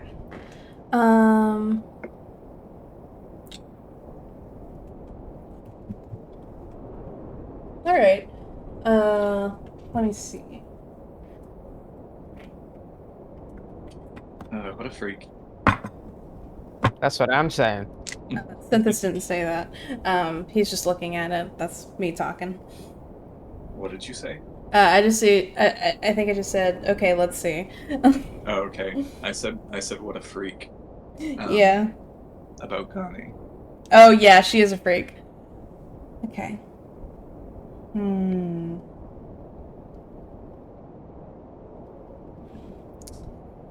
Okay. Ooh. Okay. I just rolled for him. Can I roll for Connie? Yeah. Cool, I rolled. What was it? What am I rolling? Am I actually rolling for something? I assumed you wanted to roll for insight to see if he was remembering anything from looking at it, but if you don't fucking know what you were rolling for. I just wanted to roll, man. You just wanted to roll. Okay, got it. Okay. I just rolled for CYNTHUS to see if he remembered anything looking at it. And you can, as he's looking at it, you can tell he's really trying. I think, you can tell that something's happening in his head, but but you can also tell that he is being 100% honest when he says that he can't recall anything new about what you're showing him.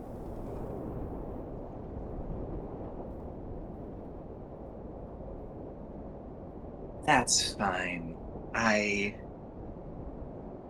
If you don't mind, I would like to leave this here and maybe you can look at it every morning and maybe something will happen.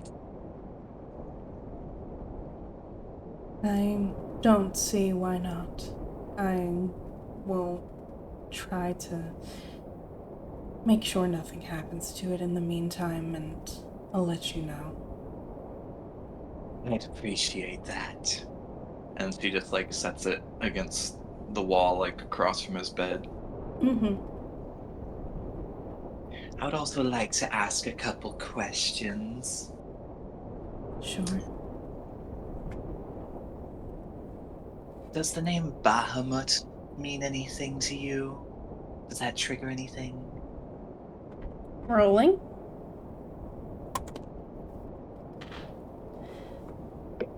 No, it Sorry. How about the name Tiamat?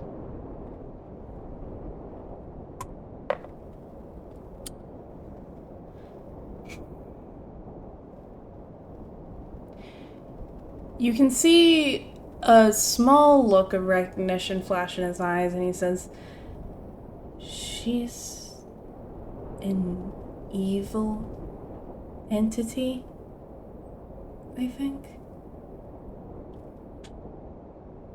Yes, that's what they say. Yes, should say a more fiendish entity.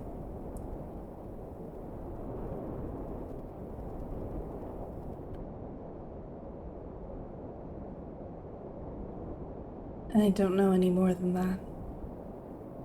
Right.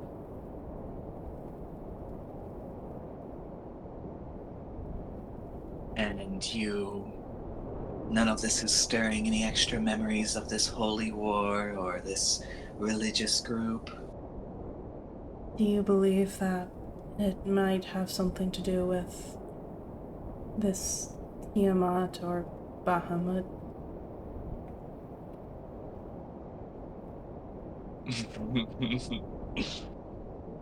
That better not have been Gani. No, she doesn't. She's not. No, She's not a. I'm just. She's not a giggler. I'm chuckling because I'm not sure if Gani trusts him enough to let him in on all the information she knows or that she suspects. Mm-hmm. Because she's a fucking freak. Because she's a fucking freak. That's what I'm saying. um.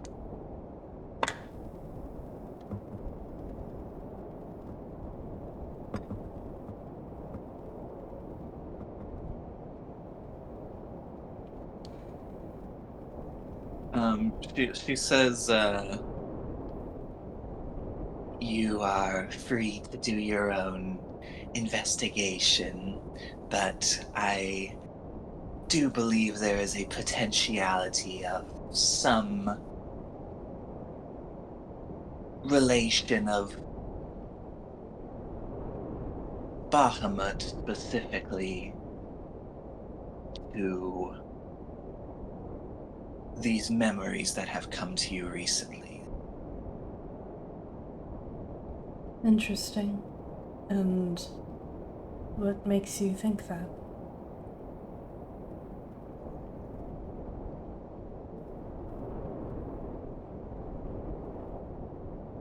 Oh god, I can't actually remember everything that she said to CYNTHUS. She hasn't talked to CYNTHUS a whole lot. No. And when she has, that was a while ago. Yeah, I think the last time they had like a substantial conversation was when CYNTHUS was behind fucking bars in Gem Chip. Yeah, she's not exactly asking him what he likes to do for fun. Or take him for a night on the town. Yeah, for a night out on the town. She says, I've expressed my distrust and suspicion of you. I believe this religious group that you remember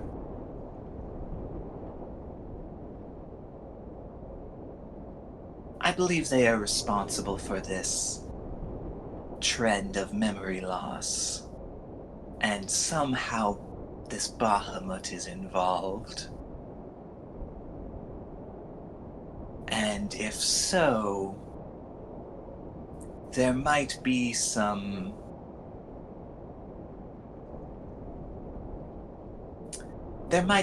worry of, at least worry for me, of an upcoming reinstatement of this holy war you've mentioned. A reinstatement? Yes, I believe you played a part and had a hand in this reinstatement. You believe that a holy war involving this Bahamut has happened in the past? Yes, there is documentation on this that you can again investigate yourself. Of course. I assume such information would be available in the library. Yes. Okay. Thank you for bringing this to my attention. Of course. And if there's anything that this information brings up, I hope you will bring it to our attention. Of course.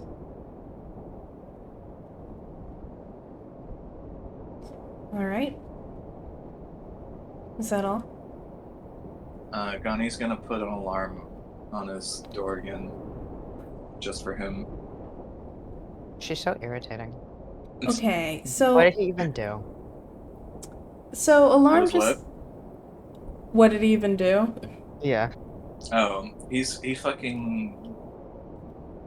ruined her dragon princess life. Yeah. He didn't even do anything, dude. He's like trying to be helpful, and you're like, piece of He's shit. fucking evil, dude. He's gonna restart the dragon war. She's can't... bullying a disabled man. Yeah, holy shit. Ronnie. How can you, an able-bodied woman, do something like that?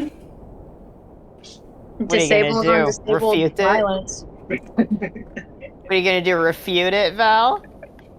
Where's your proof? Gani is so able-bodied. As far as we know. I want to say, I can't believe that Val just came out and was like, yeah, Gani was totally a dragon princess before, and CYNTHUS ruined that. And he's like, you fucking idiot, there was no dragon princess.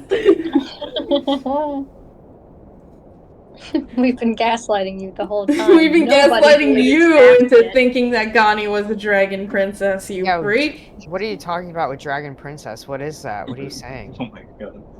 I think it'd be funny as fuck if Gani was nerfed by CYNTHUS. That she was just this awesome. She was Tiamat. She was Tiamat. And she I think- lost her other 4 heads. Yeah, Yeah. I think And it'd her be hand. funny as fuck if Gani was like Tiamat, but I would be like, this is some crazy like lover's favoritism right now. My character is God. Tiamat. Are My we joking? character was Tiamat and got turned into a God. little kobold. Yeah, And Val's then- like, yeah, my partner's the DM, so I can be the dragon goddess or whatever. He'll let me. Yeah, I mean, okay, I'm gonna say right now, if Gani was secretly Tiamat, there is no fucking way that was part of Gani's, like, initial character, like, concept. That would have to have been me being like, hey, by the way, Yeah. you know what would work really great with my setting? Jordan's I- clarifying, because definitely Gani is Tiamat, and Jordan wants to be like, oh, it was my idea. That wouldn't make it less yeah. lover's favoritism. I'm just saying that right now. That'd make it more lover's favoritism, because it's like, okay, now my girlfriend gets to be the dragon god in my campaign. Here's my thing. It wouldn't be lover's favoritism if like Scrivener was like the prince of hell, and then Delos had some shit, and then Gerby was also like, oh yeah, and she's like the star princess or other shit. If we like leveled the board to just like, no, we're all like jacked and awesome, then I'd be like, we all okay, sing. There's still time. there's still time. Yeah. She's one Y'all of the gotta- many heads. Y'all gotta get back on my level.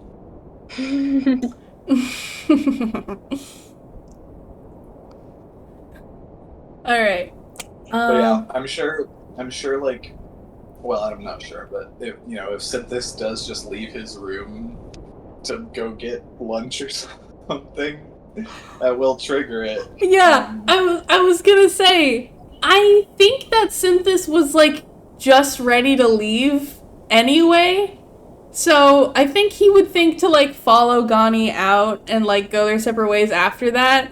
If Gani comes out just a minutes before him, puts down an alarm, and then as she's walking away, Synthus also comes out and the alarm starts going off. Well, it's not like an actual thing that like blares and everyone hears. It's just a thing that Gani will hear. Okay. Then like Synthus can't even hear it. Yeah. Okay. Okay. Yeah, That's- it Well, goes you can- up in you the can- caster's head. That's so messed Yeah. up. He's just getting a sandwich. You can choose for it to be either just mental or audible, but she always makes it just mental. Okay. And so the point is that she will come over to check what happens if it goes off, but it's mainly to like make sure the shield is still there. Okay. And like there's no note on his door that's like, I'm running away because I'm the evil prince of darkness. Okay. I do think what happens is that Gani puts down that alarm and then starts walking down the hallway, and then the alarm starts blaring in her head like when she's halfway down, and then she turns around and Synthus is just casually coming out of his room to like go to the fucking like faculty cafeteria or some shit. Yeah.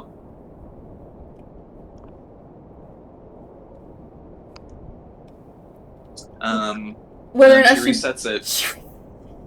For Synthus again? Yeah. Oh my god, she just wants to know Well, where no, he is at all she- goddamn times. She will specifically wait when she knows that he's back in his room again. Oh my god. So it doesn't trigger when he's just going in. Okay, damn. I guess I'll just assume from now on that every time that she's able, Gani is going to put a alarm outside of Synthus's room when he's in there. At least as long as the shield is in there. Got it. Okay. Note taken. Freak. Thanks. Freak. She's so normal. She's the normalest one here. Gani is the other side of the coin of Doc's. By the way, Doc would have put the pieces of that letter in different trash cans. Just in case you were thinking of having somebody cast mending on the shreds in one trash can. Doc put the pieces in different trash cans so that couldn't happen. Hey, we got some. The investigator character in our campaigns is always going to be a crazy ass bitch, and They I'm always have to be which is to neurotic. say, I'm excited for COG 2 because it's going to be No Valley. That's gonna be Oh No my Valley. Interesting. Yeah, that's part of her character is No yeah. Valley. No Valley is like one of my favorite Andy PCs of all time because she's such a fucking asshole, but her intelligence is like stupid, and she likes like being a detective and investigating. And I told Yeah. Andy about like a cop, like a detective character, and he was like, "That's my fucking dad." Yeah, Like- I did little detail about No Valley that y'all will learn. She's a little investigator. She has to know everything about everybody all the time. This manifests right now as her like stalking people's social medias. That's It's awesome. just a girl. Holy shit, that's crazy. She is just a girl.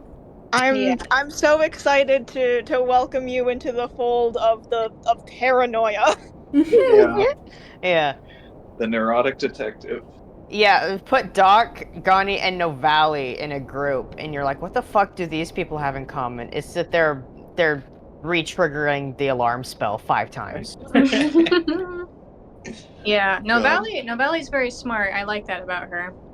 Yeah. I'm excited to get to play a character who's intelligent. I promise I'm smart, guys. I didn't know that. I knew that No Valley was very smart. I didn't know that this materialized as her being a little fucking Nancy Drew. Yeah, no, she thinks she's Nancy Drew. That's crazy. Yeah. All right, just a little sneak peek for COG 3, everyone. Oh, yeah. COG Talk 3. three. What the hell are you talking Whoa, I'm sorry. God. COG 2. Whoa. about? You're insane. My one shot is COG 1.5. Yeah, your one shot's Annoying. COG 1.5 Dog is what 2 that and a is. half. with Simone and Pumbaa. Yeah. Timon! Holy fuck! Oh my god. Once again, I did not Simone even process Biles, that you made legendary a athlete. mistake. Simone Biles is here.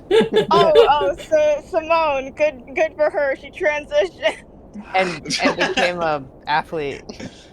Oh That's my beautiful. god. That's the second time I refused to say a T when I really should have said a Goodness. T. That's true. Anyway, God. Anyway, we're recording and playing a game. Yeah, we were playing a game.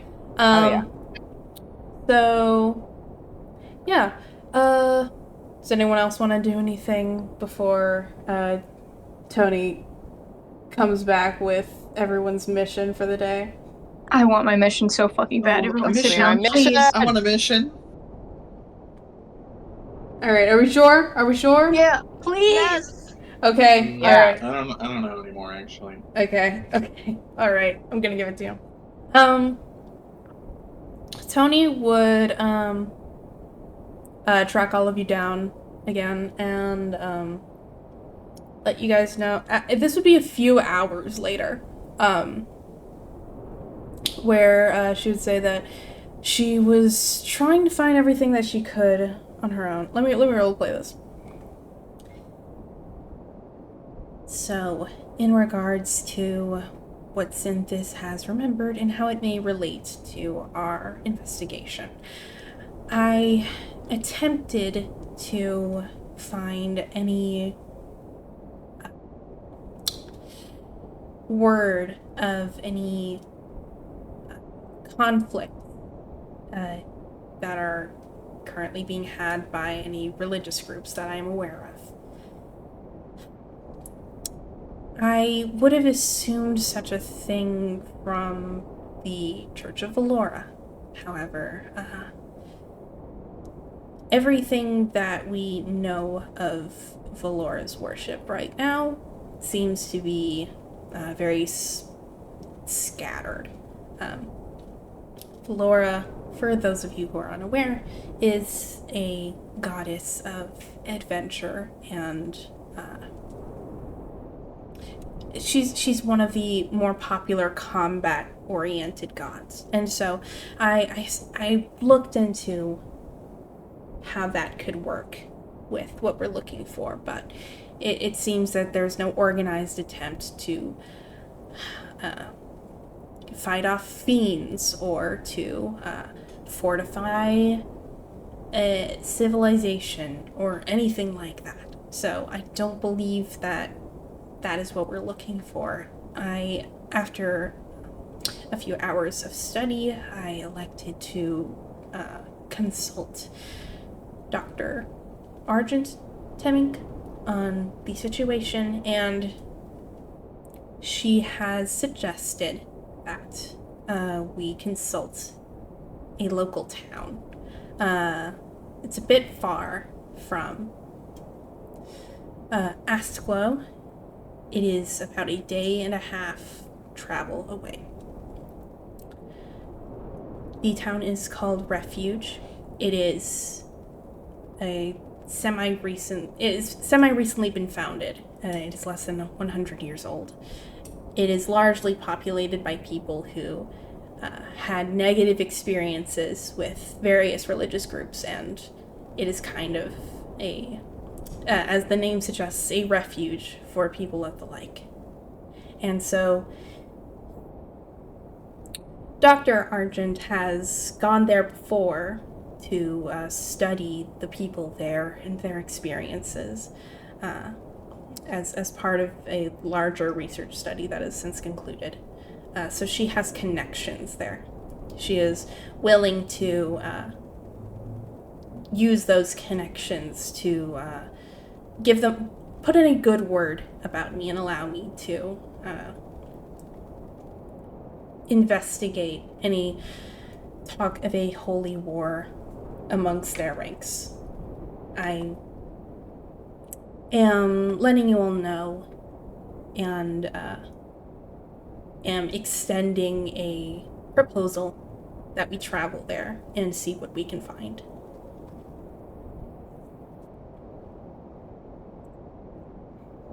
That's a very good idea. Yes, I do hope it is. I would have to, starting from square one, if it is not. So, for our sakes, I hope it is. So, are we leaving, like, tonight? Or, like, now? I believe that we should take some time to prepare. If you need to collect any specific gear for the trip, now would be the time. It is getting a bit colder, so if you need to purchase any new armor to we haven't seen any snowfall yet, but with the temperatures getting as low as they are, it's not an impossibility. So I'd suggest that we prepare for that. I would like to leave by tonight, if possible. But of course, if that is a bit too short notice, if anyone thinks that we should perhaps wait a bit longer, I'm open to hearing it. I believe it's in our best interest to leave as soon as possible. I agree with that sentiment. Yeah, I agree too. I'll Yeah, all right. get ready. CYNTHUS is also here. He's just kind of been quiet, but he's like just kind of passively nodding along to what's being said. All right. So,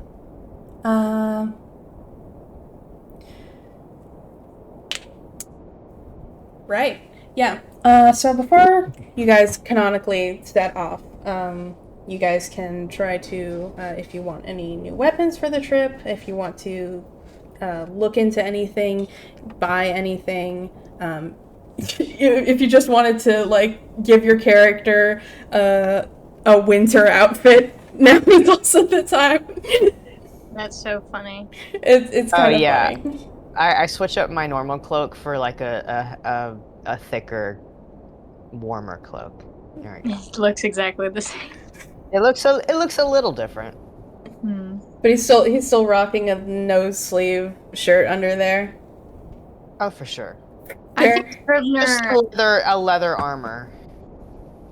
I think, just on how I think Scrivener is and how I think tieflings are, I think Scrivener could just wear a fucking tank top in the snow if he wanted to, so he doesn't change clothes at all. Got it. All right. I was thinking Gani would like line her cloak with something thicker, if that's possible. Yeah. I mean, I do think that that's what Delos is doing as well. So. Yeah. Oh, I thought he was like getting a whole new cloak or something. Oh. Scrivener thinks everything is fine. I'm fucking shakily bringing my cigarette to my lips. Oh my god. Yeah, Gerby probably gets some warmer clothes, just like, long sleeves stuff. Yeah. Get her Ugg boots. Ugh. Here's something.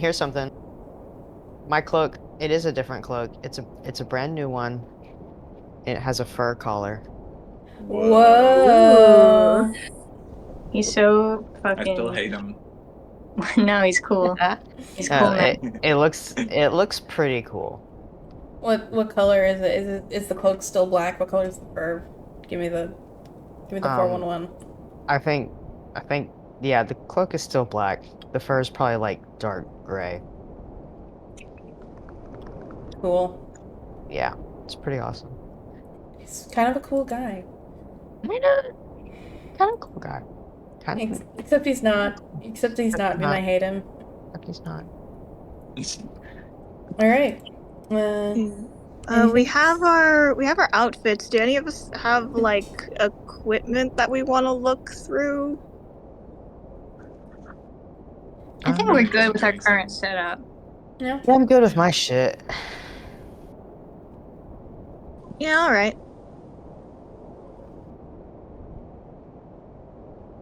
Time to go. Let's Alright. go! Yay! Actually, I do make sure to bring the shield. Okay.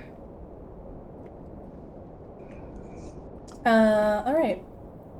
I do think that, after a bit, of time, you guys can leave that night. Again, it's a day and a half, on foot. Tony has, like, recalibrated Steeler or whatever. Actually, as flavor text real quick, I don't think I've ever explicitly said this, but, I did describe Tony as having, like, a crystal staff that she carries around with her, and I've said that, every once in a while she will, like, ride on Steela's back. Those are mobility aids for her. Yeah.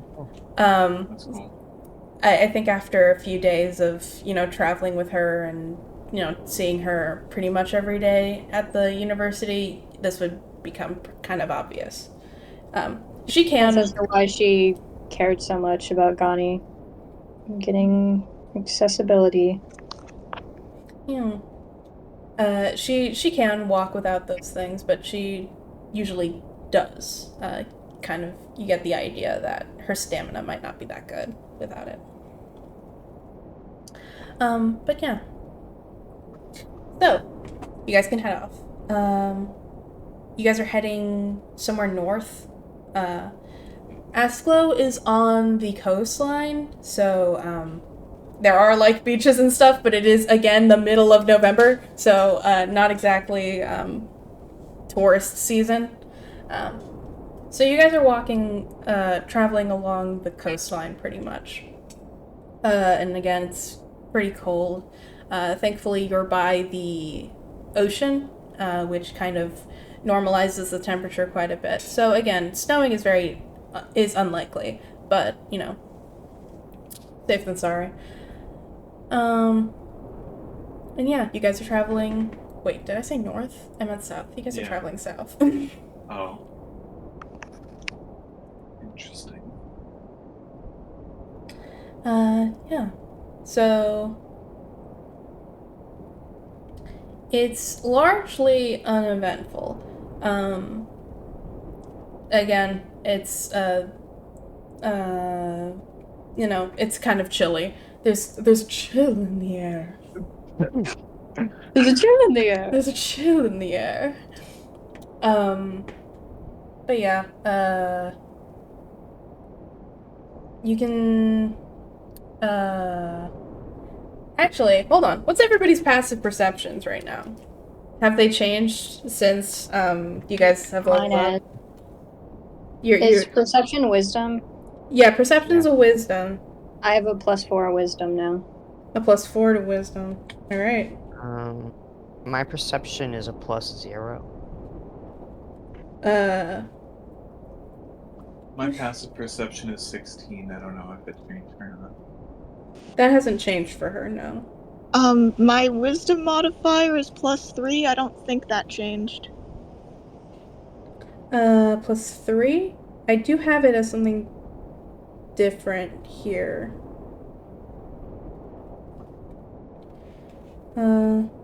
Is Gerby proficient in perception? Oh, does that matter? Yeah. Scrivener's also proficient in perception now. Passive perception is 10 plus whatever your perception mod is. Okay, he also has 16 then. Okay. Gerby's is just 13. Okay. And then Delos has, Wait, what? did I not update these? Oh god. SMH. Wait. No, okay, never mind. I forgot how to skip this. What's Delos' 16. Okay. What's Delos's, he's not proficient in insight, is he? No. Okay. Fuck no. Okay. So, and is Gerby is not proficient in insight? Nope. Okay, and Scrivener is. Okay. All He's right. got a little bonus because of his little fucking necklace. He does actually. Wait. He's So cheating. is his insight score a 16 or 17? 17. 17. Okay. His perception is 16. His insight is 17. Got it. Okay. Everyone's updated. Wait. What's your guys' investigation also? -2. 0. -2, 0, Gunny Plus Gerby? 1. +1, and My passive investigation is 15. 15. Okay. That crazy girl. He's so investigative and perceptive and insightful. He's so insightful. Okay. Can Delos actually give me an insight with advantage? Sure. What are you inciting? 14. Okay.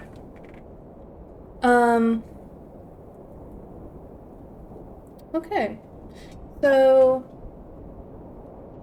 Gani and Scrivener, I think you guys can notice that Tony's kind of nervous. She was kind of nervous talking to you guys about going to refuge. You don't really know what to make of that, but you notice it. Interesting. Do I notice with the 14? You rolled for something different. Okay. Oh. Interesting. Delos, Gani, and Scrivener, all three of you, can notice that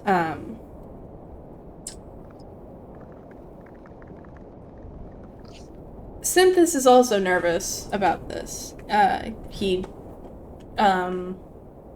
Here it might be a bit more obvious. He's just nervous about, if they're gonna find anything, what it means if they do, what it means if you do, what it means if you don't, stuff like that. So that being said, the vibe is a little tense, and the kind of cold weather is not really helping with that.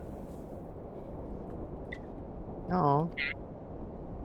Alright, well, Dallas would kind of lightly tap Synthes's shoulder and go, you feeling alright, mate? Can I listen in? Do you want to do a stealth check to see if you can do it unnoticed, or do you not care?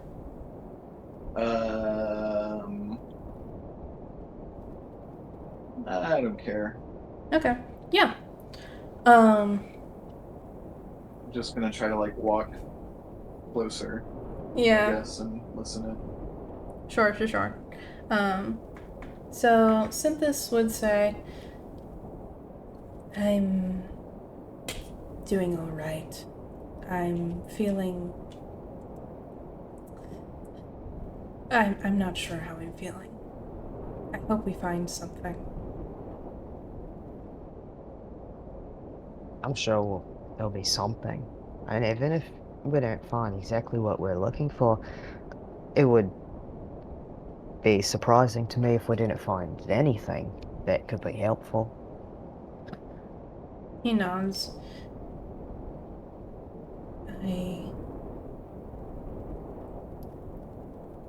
I just don't know what we're going to find. I know everyone kind of has their own things that they're trying to look for, and things that they're trying to get, and it seems like my memories are kind of important to more people other than me. Of course, they're important to the research project and to your interests, and it's just strange thinking about how many people are interested in what I don't know. I understand. You feel like you're being watched. Yes. I would have thought I'd been used to being monitored by superiors and my coworkers around me, but when I can't be sure of what I was and was not involved with and what has and hasn't happened to me, I suppose my nerves are getting to me.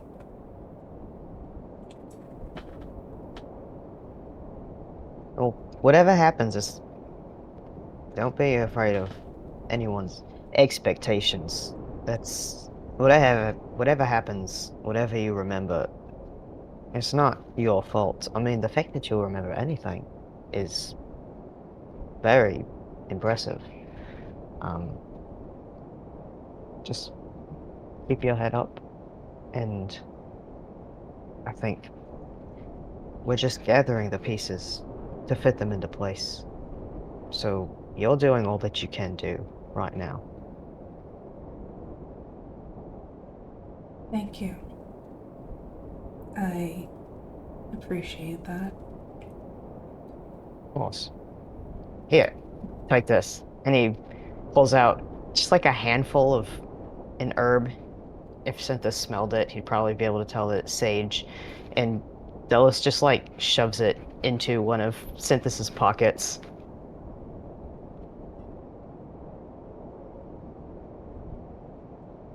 No concept of personal space on this man.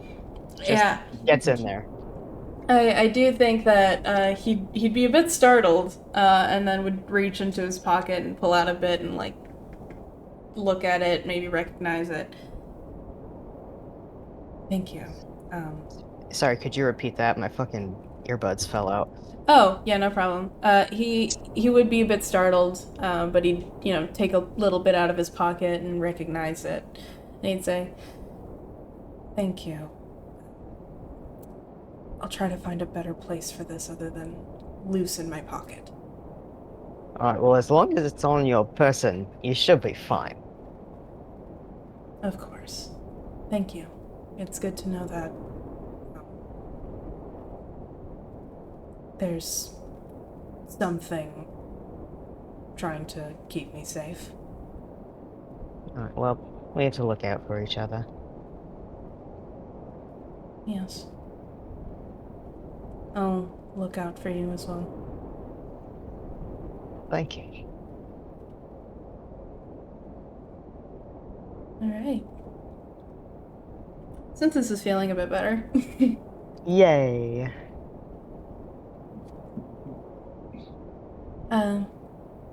Is there anything anyone wants to do while we're on the road? I am going to continuously just ask if anyone wants to do anything before anything happens ever. How cold is it? Is it like it's like autumn, right? It's not like snowy yet. It's like it's getting autumn into winter is what we're doing. Autumn into winter, but not like it's not winter yet. No. Okay. Whenever I ask questions like this, I always got some dumb rule that I'm looking at. Mm-hmm. Yeah, for flavor, those is probably just like picking up random shit off the ground, putting it in his pocket. Can we all be normal, please? Testing the like picking up a pine cone and like breaking off one piece and like muttering something and tossing it over his shoulder. I'm Delos is so tall that Gerby makes a game out of following behind him and seeing if she can catch any. Oh my Yeah. god. I do think Scrivener is so entranced by the way Delos does things that he is just like watching him like, wow, he's still doing it. Yeah, he's so strange, but like there's a weird like fluidness to his motions. Like it looks like everything he does is like choreographed. It's very he's probably very interesting to just observe. Mm-hmm. He's so fucking... There's nothing to warrant how, like, graceful his movements are. Yeah. Especially how fucking dirty he is. Yeah, he's nasty. He's nasty, but he certainly looks like a fey bard when he moves like that. He's got Yeah. a fucking completely unwarranted swagger, is what it is. Unearned. Yeah. Unearned. You're like, oh, he's so interesting. And then you're like, I just watched him sniff a pine cone. What am I thinking? Yeah. Anyway, I don't have anything to do on the road. Yeah.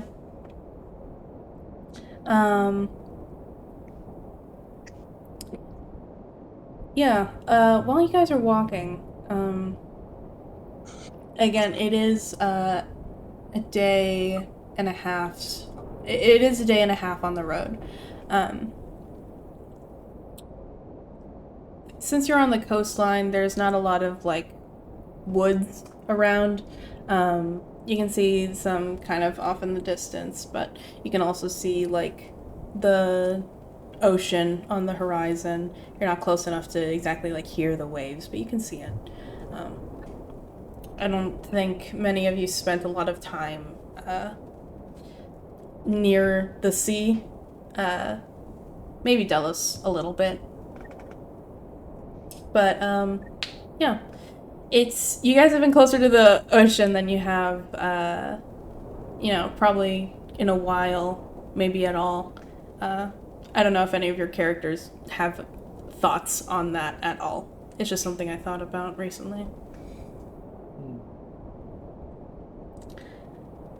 I think that the travel is pretty uneventful. Obviously, you guys are on the on alert for if anything were to attack you or if anything were to happen. But again, since there's not a lot of woods around, there's not a lot of cover for, hostile monsters to hide in or sneak up on you. So, uneventful. You guys can probably get to a relatively safe spot to camp out for the night. Once you've traveled for a bit and it gets, dark enough so that keeping moving would be unwise.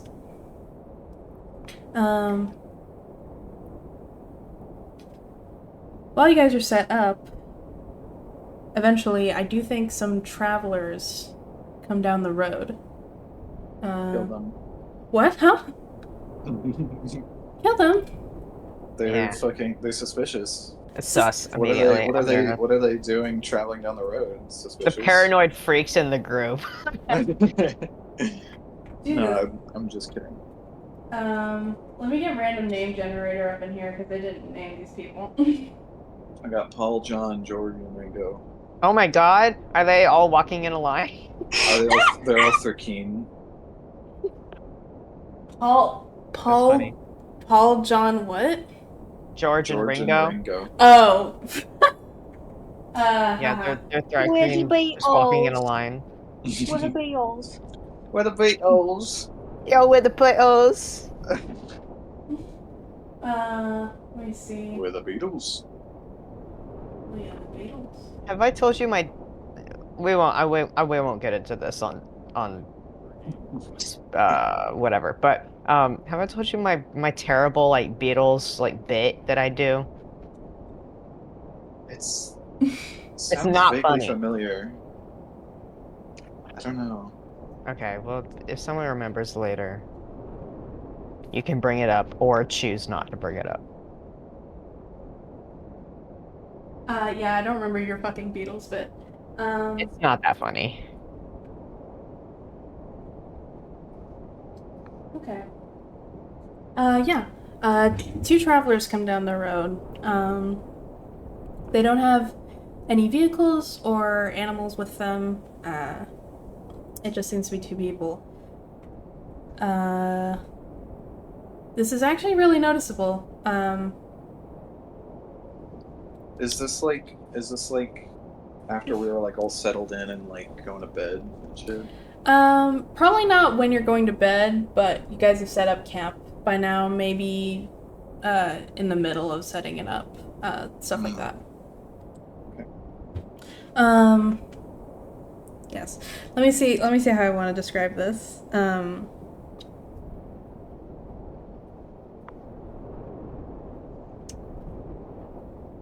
They're gonna walk by and not like even talk to us, but we're gonna just overhear their conversation, and one of them's gonna be like, "Did you hear about CYNTHUS? I love that guy."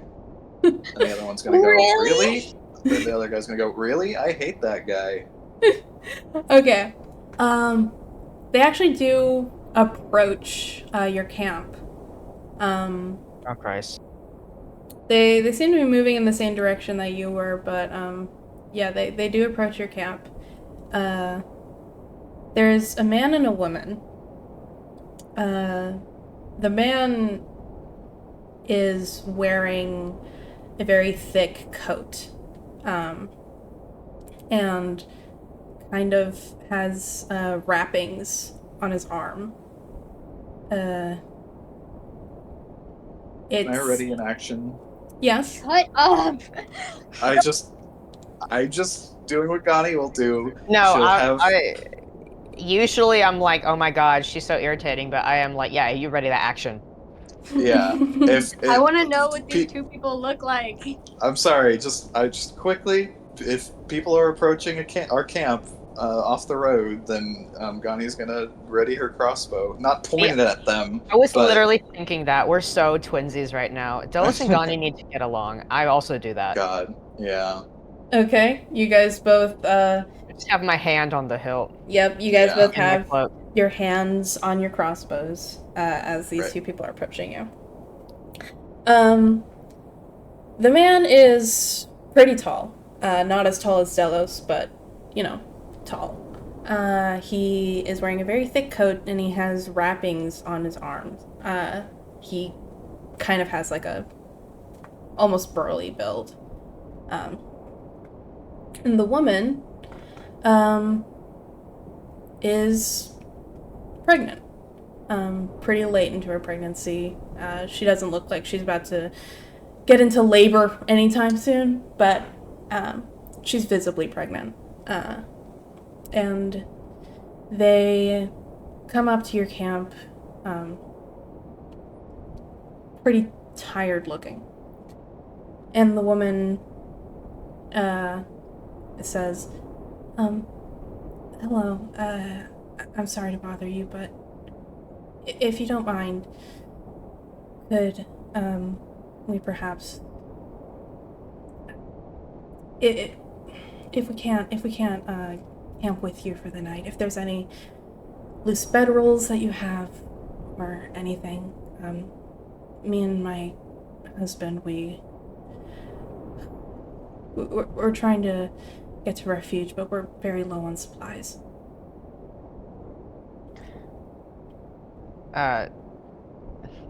Delos says, Scripna, Yeah. detect magic. He detects magic. There is no active magic going on with these two. Not even the like memory loss shit. No, it doesn't seem like it. Okay. There's nothing on them. Alright, I have no objections to this. Gani stands up and is like, What are you doing making this trek so underprepared?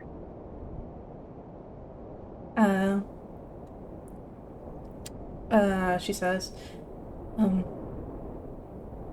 we're trying to make it to refuge. We didn't have time to prepare, as it were, as much as we would like, or the means to. Why didn't you have the time? We're trying to find a place we can stay after leaving where we were before. I'm sorry.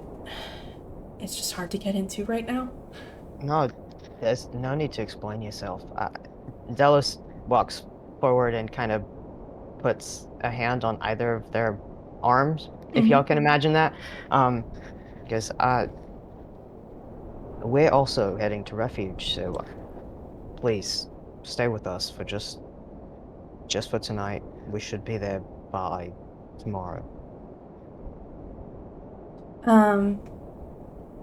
Your presence is very comforting to this woman. The man, now that you're a bit closer, you can tell he's not looking very good. He seems to be in a little bit of pain. And when you reach out, he kind of like hugs his arm that's wrapped up closer to his body, but doesn't make any sudden movements or anything like that. The woman, the woman says, "Thank you. That's very kind of you. I promise we won't overstay our welcome." It's all right. I apologize for the initial hostility. We're just, trying to stay safe as a group. What happened to your arm here, sir?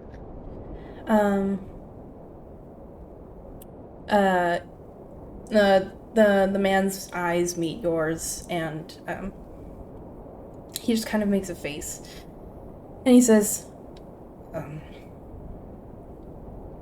I got injured.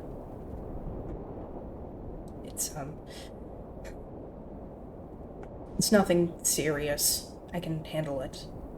It's given me a bit of trouble. We have spellcasters. If you need, if any of you are willing to expend a slot. Yeah, sure. It's no problem actually. I mean, we're about to rest for the night anyway, so.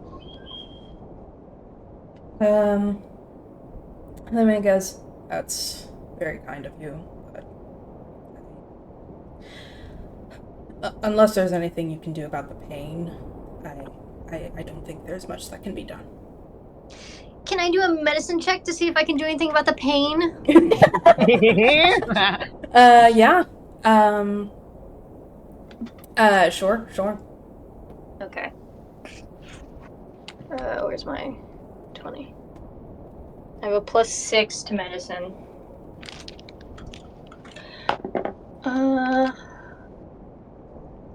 22? Nice. With a 22, you can definitely help this guy out. I think Scrivener's knowledge of medicine definitely exceeds my own. I don't think you guys have access to any, like, pharmaceutical painkillers, but Scrivener might know, like, a good home remedy or something. Maybe something he picked up in Bushfrith. What I'm kind of assuming is that he looks at, like, his... you said his arm is, like, wrapped up? Yes. I think he, like, walks up and is like, "Whoa, this is done all wrong. No wonder you're in pain, because this is not doing you any favors." Sure, yeah, this works. The man just kind of, like, laughs sadly a little bit, and he says, it was a rush job. Well, allow me to assist you, and he kind of looks at it. And you should feel marginally better, afterwards. The man kind of holds his arm to his body again, kind of protective over it, and he says,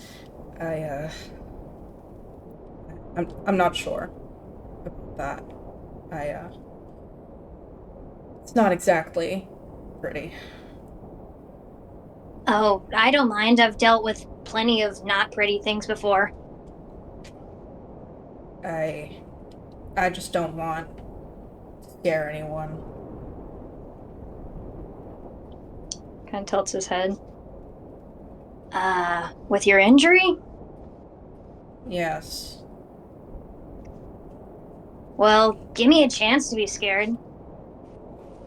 I can assure you we've all seen scary things. Yeah, we're an adventuring party, so we've seen some stuff. We're probably gonna see some stuff anyway.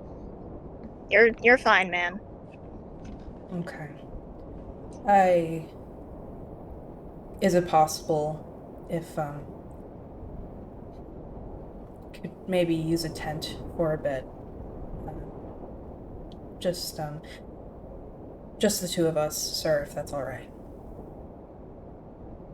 Yeah, that's perfectly fine. Okay. You can see that his wife looks at him kind of worried, and he kind of just like he does that. They do that couple thing where they just like kind of talk with their eyes without saying anything. Yeah. Yeah. And he just assures her that it's fine. Okay. Yeah, he'd lead him to one of the tents. Okay. Holler if you need like a cure wounds or anything. He does little finger guns and a wink. Okay. So you take him into one of the tents and undo his bandages.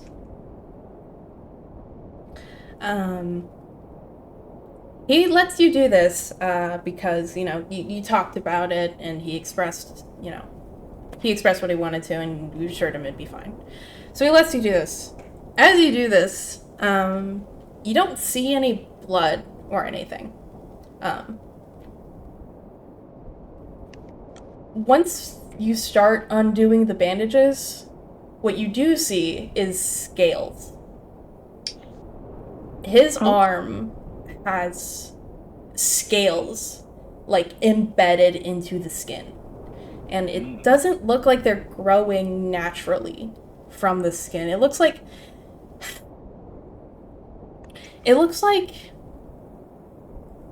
scales have been surgically, almost surgically embedded into his skin. And upon a closer look, maybe you'd be able to tell that his skin is growing, like it is healing very oddly around these scales. And these are big scales. Just from looking at it, you can kind of see that these are scales big enough to be from a dragon. And they have a metallic sheen to them. What sort of like color?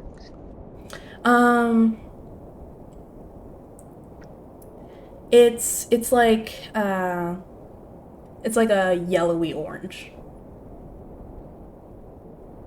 Okay.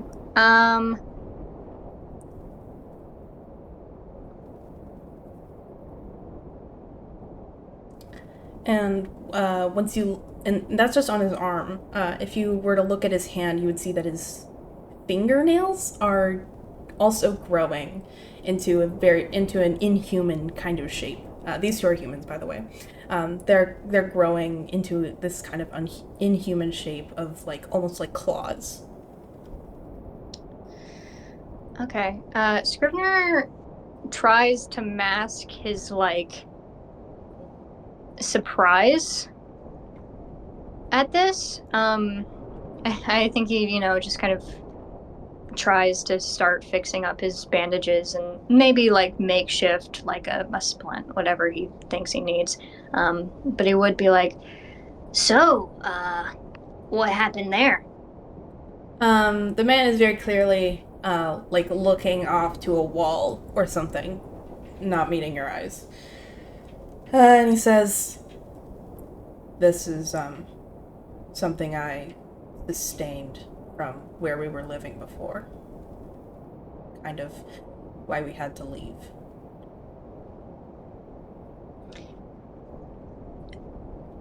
Did someone do this to you? He's still for a moment, but he nods.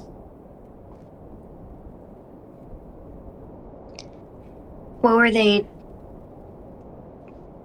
trying to do? It's supposed to make me stronger, I suppose. Of course. Like a dragon? Yeah. Of course, that's if I can get through the pain, that is.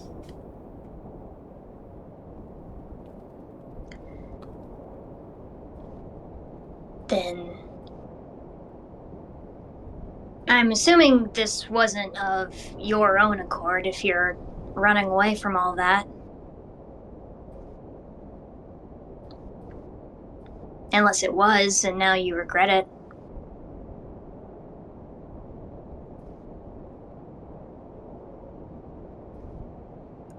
I'm definitely feeling a bit of regret. Yeah.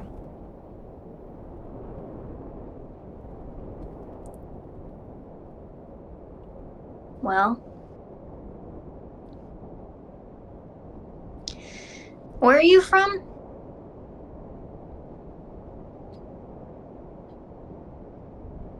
Not from any town you've heard of, I assume. Well, you're certainly assuming. Can I know?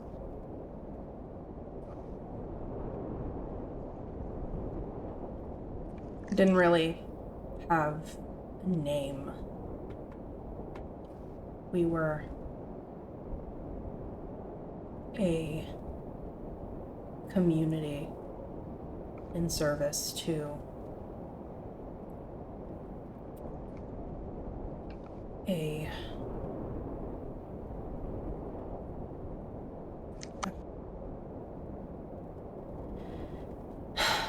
brass dragon. I'm assuming a community is more than 9.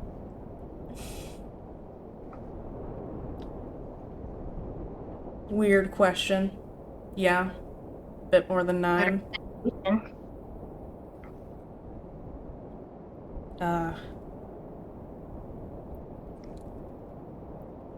Yeah.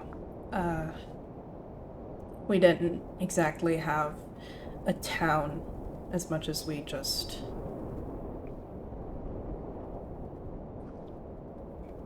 protected her lair and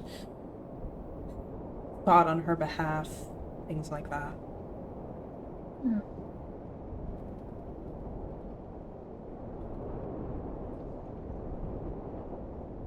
And you're running away from that now?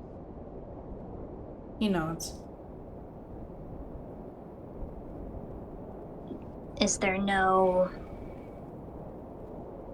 I don't know, remaining sense of duty? What changed?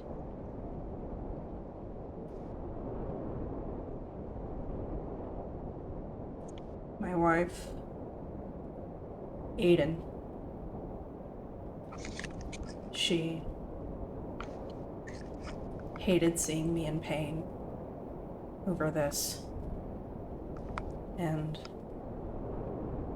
she was worried about what could happen to me. And what could happen to our kid's father.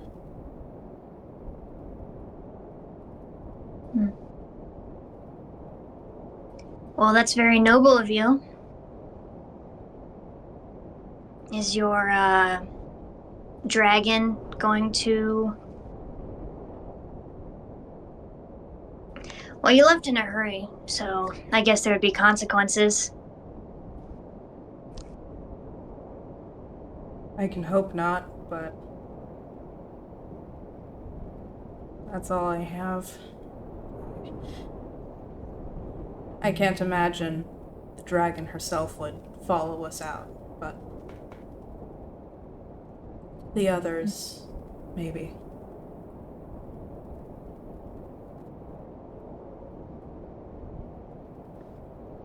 The others being those in your community? Yes. Well, I think the town that we're all traveling to must have some precautions in place. I don't think that your situation is the first time something like that's happened.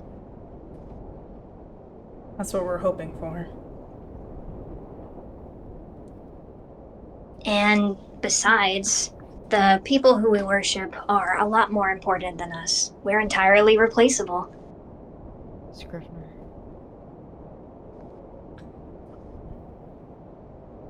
He looks at you strangely, and he says, I'm sorry. What do you mean by that? I mean that in the long run, your dragon or your community looking for you, it's not worth the time. You can just find new people to worship you. If you were a god, if you were a dragon. This is meant to be comforting. I guess on some level it is, if you're right. I think I have enough experience to say that. Yeah? Yes. Tell me about it. Well, I was kicked out of a community one time, and no one came looking for me. So, I bet it'll be the same for you too. We're just small. I'm sorry.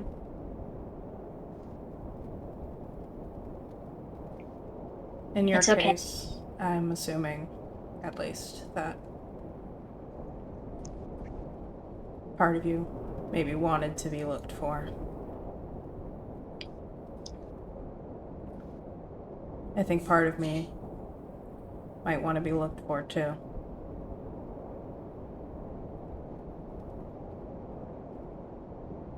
Well,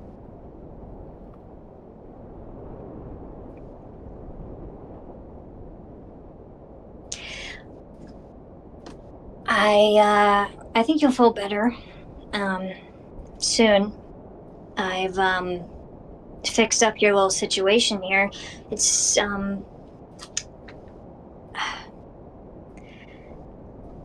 my superior is actually looking for information on dragons and dragon gods and groups of people supporting dragons. It's very important because of some reason.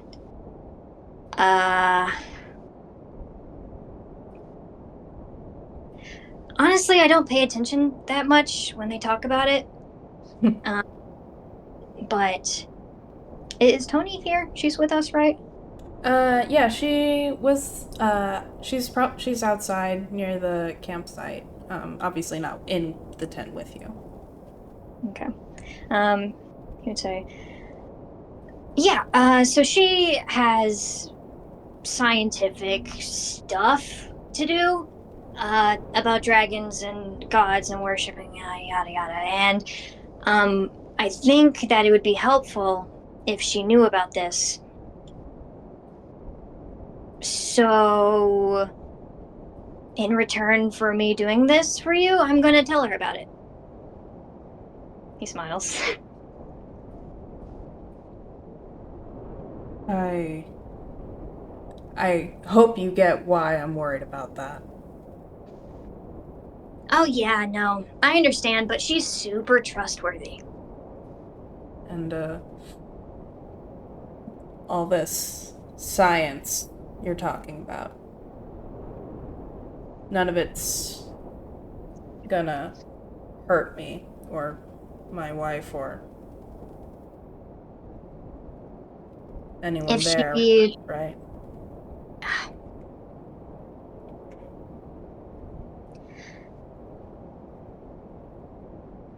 I No, she would not do that. And if she tried, I would just kick her like a ball. What? Kick her like a ball? You'd kick your boss like a ball. I could. She's like a turtle. That is messed up to say, dude. Well, I'm just looking out for you. Genuinely. I appreciate that. My people, they're not bad.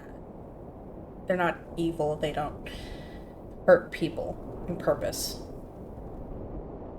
They don't deserve anything bad to happen to them. It's just for science stuff. I don't think the people who kicked me out are bad people either. So, Right. I will ensure that no harm comes to you or your family or community, because I'm really strong. Yeah? Yes. Well, once this arm finally heals, maybe we can do a little arm wrestle, see about that. That'd be so fucking awesome. I like you. What's your name again? My name's Luke. Luke. Mine is Scrivener. Scrivener. Alright. Well, thank you for all your help, Scrivener. I appreciate it a lot. No problem. If you or your wife need anything, then I will help you. Thank you. And if there's anything we can do, I'll cooperate with your boss. But anything other than that, even, I'll do what I can. Scrivener nods and then kind of pokes his head out the tent. He's like, Tony! God! Oh, jeez. Come here! Okay, I think Tony was probably talking to Aiden a little bit, so upon you fucking poking your head out of the tent and screaming her name, she's like, ah! Yes? Okay. It's important. Okay, alright. She turns around and says, excuse me for a second. And then comes into the tent. Yes? What is it? Okay, so this nice man right here was describing a situation where he worshipped a dragon, not our dragon, and I think they put scales on him to make him stronger, to better protect the dragon, but his wife didn't like that, so he had to leave, and that's why he left. You can see Tony's face kind of like she gets a little bit horrified, you know, just a healthy amount of horrified, from your description. And she, quickly comes into the tent and sits down and, says, so that's not her voice. Hi. I'm very sorry about what happened. I can only assume that, Scrivener here told you about, the nature of my research. Yeah, something like that. He promised that nothing would happen to me or anyone else from where I'm from. Of course. I mean, yes,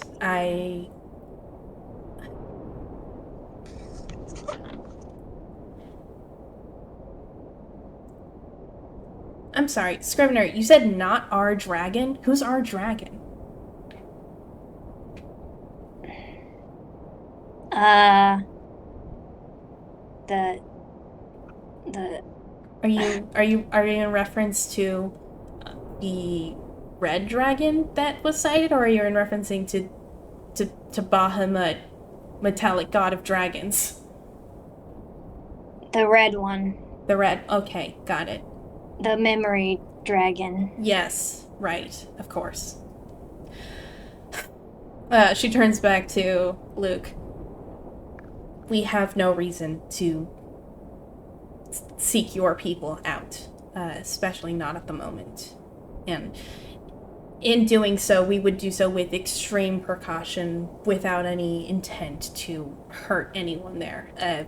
We are just researchers.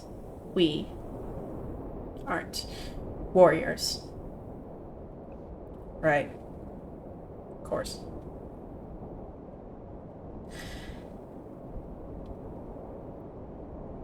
So, that being said, I do have a few questions for you, if you wouldn't mind.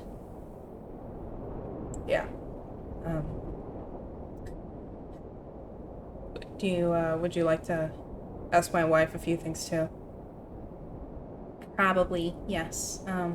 Although, of course she doesn't have to, you don't have to either. Your cooperation should be completely voluntary. Of course. Right.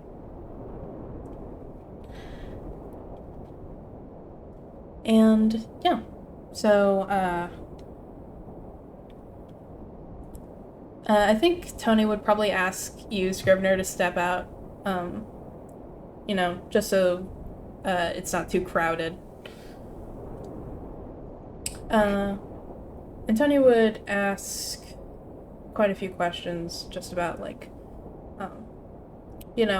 where they're from, how long they've been traveling, if, like, what kind of the culture was, where they're from, what they were doing, stuff like that. Cool. Scrivener is literally just standing outside the tent. Yeah. He's guarding.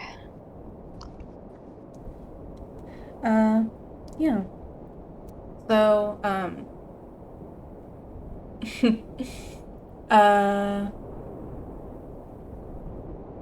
who wants access to this information? I was gonna say, seeing all this go down, Gunny's just gonna go, that's it, I'm eavesdropping. Delos assumes that Scrivener will tell him. Delos is probably talking to Aiden. Well, Like- she went into the tent, right? She went in the tent? I thought she was outside. She was So outside. Tony went in the tent. Yeah, Well, Tony is gonna interrogate both of them. Yeah. Yeah, that's why Scrivener had to leave, because there would be 4 people in a tent. Okay, cool. Yeah. Then, yeah, I'm Delos assumes someone will tell him. Yeah. Alright. Okay, then Gerby can talk with Delos. Oh, heck yeah. Yeah. Oh, and Oh, and CYNTHUS. We can all hang out. Oh, yeah. That is true. CYNTHUS would just be chilling outside. So you What guys can the group. you guys can swap stories around the campfire, I guess. Yeah. Is Ghani eavesdropping? Yeah. So Scrivener is standing outside. Yeah, no. If anything, Scrivener would be like, hey, Ghani, they're talking about dragon stuff in there. Oh. Okay. You said he was guarding the tent. I was like expecting you to like fucking protest against Gunny trying to listen or something. No. That's in case Tony snaps. What? Oh. It's because he was like, she's not gonna like experiment on me, right? And he was like, yes, but he doesn't fully know Tony. And she did feed CYNTHUS Ichor, so if she's just like, and here's the Ichor, he's gonna be like, no! Anyway, but he's cool with Ghani eavesdropping. He does not give a fuck. Oh my god. Cool. I am gonna try to like not be detected by the people in the tent. Okay.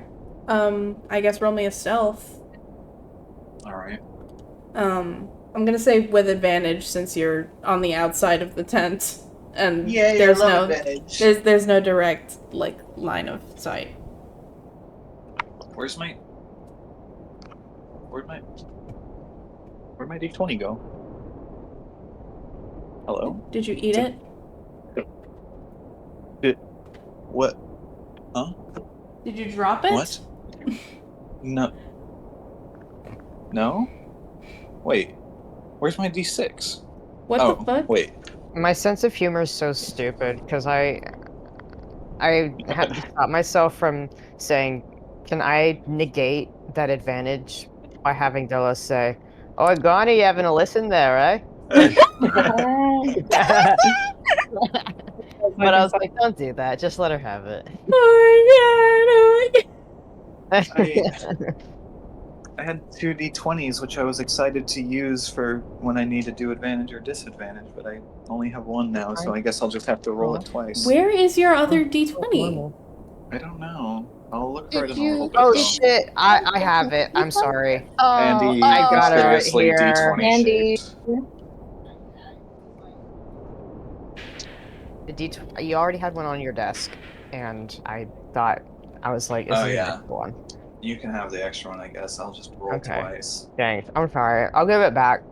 Oh my god, he's eating it right now!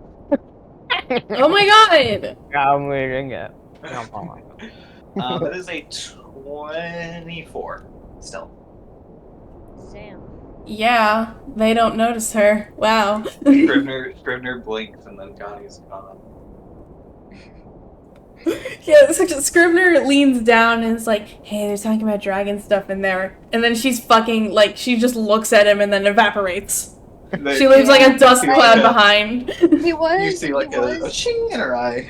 And he then she's was gone. referring to Tony with his superior, but in his mind there is like a stacking order of people he answers to, and Connie's higher up there. Drop That's the order hilarious.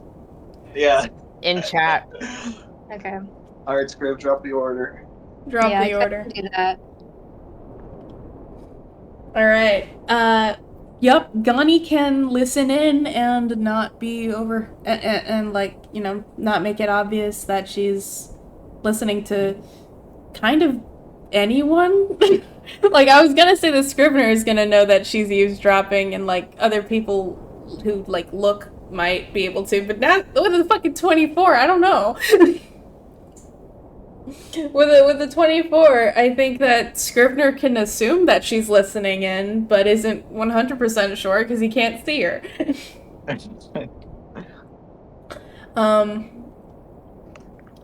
So, yeah, okay. So, Luke and Aiden are, Wait, yes. how do you spell Aiden? Aidan. D-A-N. Okay. Or, yeah. Sure, A-N now. Chelsea left. Which is perfect because I really have to pee once again. Okay, taking a small break. We'll be back. Bye. Bye. Hello, and we're back. Hello. Hi. So, I was just about to, basically, these two are gonna fucking throw up their entire life story, right here. So, and I don't really want to have to think about, like, what she'd ask, how she'd ask it, blah, blah, blah, blah. So I'm just gonna say, like, their whole thing. Yeah. First of all, I misspoke. Not brass, bronze. Andy was right. I was right. Andy was right. Damn. It's bronze. Bronze and brass, they're too similar. Should get rid of one of them in real life. Oh, okay. Oh, sure. Well, I'm not opposed, I guess. But anyway, it is a bronze dragon. And I literally thought about this and knew that because bronze dragons are the ones that are common on coastlines. And I described that you guys were on a coastline, but you know what, whatever, it's fine. Yeah. But anyway. So, yeah, moving on. Luke and Aiden, basically were pirates. The copper dragon that they worshipped, Which huh? Which one is it? Is it It's copper, copper. brass, or bronze? Oh, holy shit! Bronze. Excuse me. Jesus. God Brass, damn. copper, bronze. God damn. Copper jumps Okay. here. Moving on. Holy crap. Bronze. It's bronze. Final answer. If I say anything else, I'm wrong. It's bronze. Okay. Okay. The bronze dragon that they worshipped, her name was Lewi. She was an adult bronze dragon, and she kind of served as... How it worked is that they did have a ship, and they would, her followers would be on the pirate ship doing pirate things, and if they ever met any trouble in the water, Lewi would attack ships from beneath and secure victory for them in that way. They were pirates, so they kind of had to, they did look for fights, pick fights on the open sea, but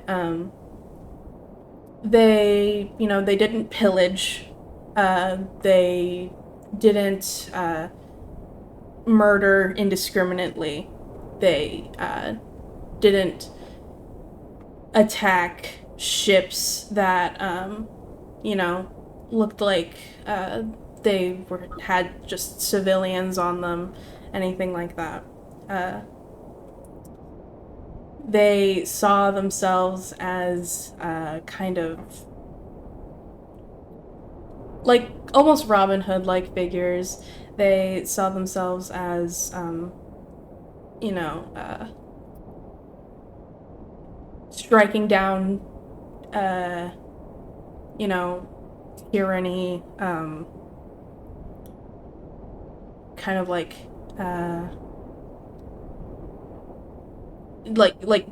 sticking it to rich people a little bit.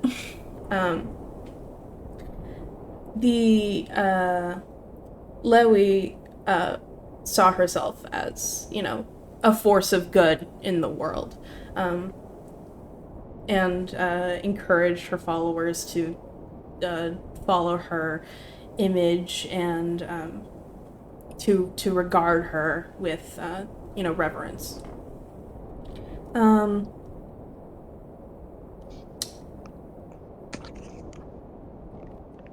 What the process that Luke has undergone, Tony would actually she's heard of this before. It's a process called dragon grafting, where parts of a dragon's body will either be taken from them or gifted by them to humanoids and other creatures, and through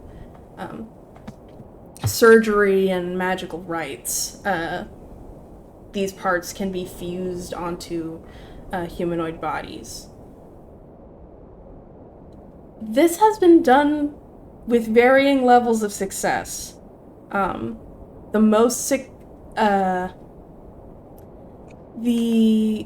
There's lots of dangers associated with this. Most notably, if this is done too much, it can really fuck with the, psyche of the person that's doing this.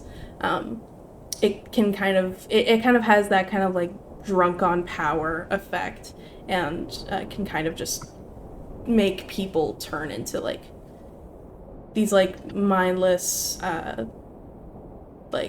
violent, demanding monsters that, will murder indiscriminately. But Lewi was supposedly sure that this could be done right, that there was merits to be had in, sharing. The idea was that she would share her power with her followers, and that together they would, uh, be a force of good in the world, be, strong enough to take excess from people who didn't deserve it and give it to, people who had families and who couldn't get a job anywhere else and things like that. People who didn't have, a town to call home. But, when... And of course, Loie also encouraged her followers to, take up battle. Pretty much everybody on the ship was, a fighter in some regards, including Luke and Aiden. Aiden was already pregnant when Luke was selected for trying to undergo this process of dragon grafting. And they fought about if it was a good idea or not quite a lot. Eventually, Luke decided to go for it, and Aiden never stopped being worried about it. And after going through it and Luke experiencing so much pain from it and Aiden just seeing how much it was hurting him, she kind of made an ultimatum that she was going to leave with or without him. And so he left with her.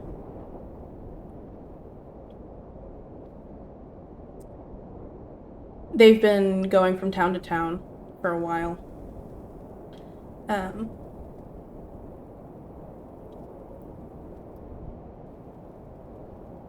They have been able to stay for a while, a little bit, a few days maybe, but eventually somebody sees Luke's arm and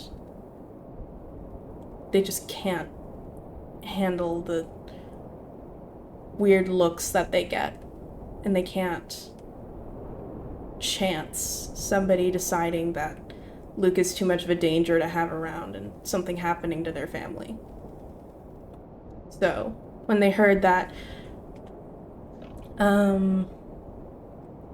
there's a town called Refuge that will kind of take in anyone, especially if, they've fallen on hard times, they decided that it was worth it. And so that's what they've been up to.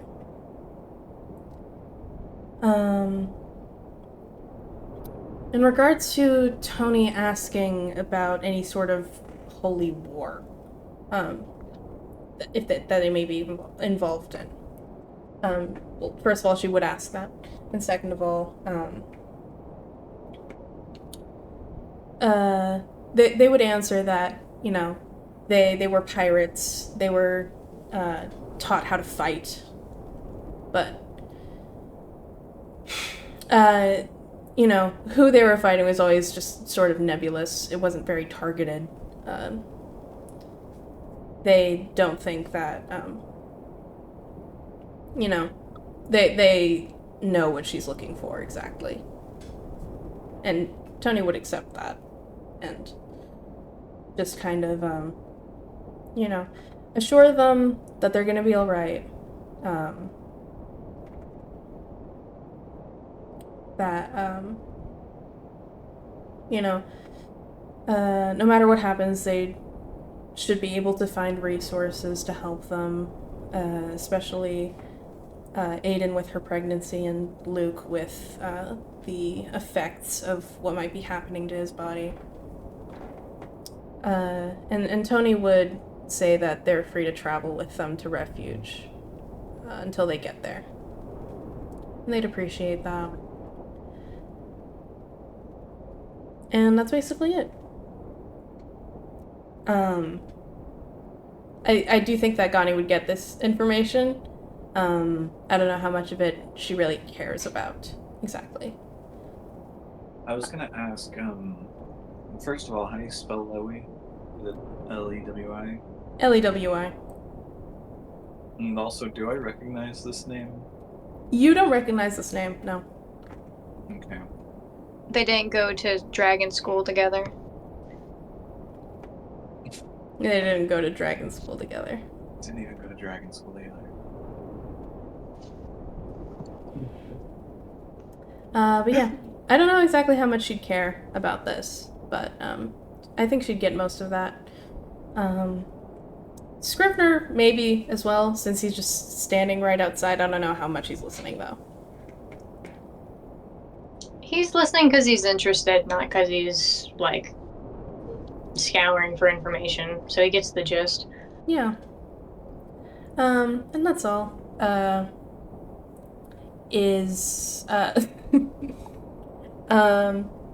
gonna say that they, like, are in Tony's tent or whatever, so she'd offer it to them to stay in, and she'd come out. She'd turn to Scrivener and she'd say, "Thank you for, well, first of all, taking care of Luke and for letting me know that, they might be of interest to us. It's definitely worth noting, the nature of their situation. I'm not sure how relevant it is to our case, though."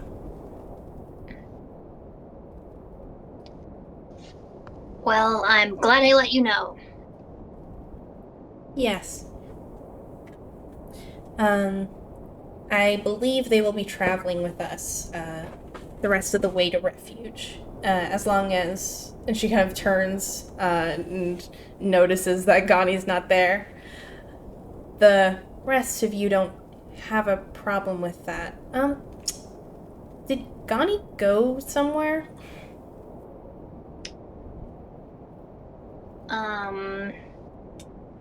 What do you mean? I mean, I just don't see her here. Mysterious lady. I suppose so. She didn't tell any of you she was leaving? Does she ever? Fair point. And she'd drop it. Yeah. But yeah.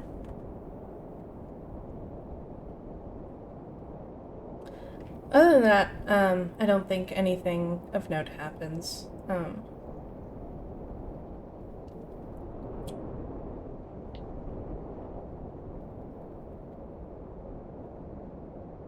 Yeah. Alright. His ass goes to bed. Mm-hmm. I said Scrivener goes to bed. Yep, Scrivener goes to bed. Awesome. Face first in the sleeping bag. As always. Oh. Guy. Weird guy. Very strange fella.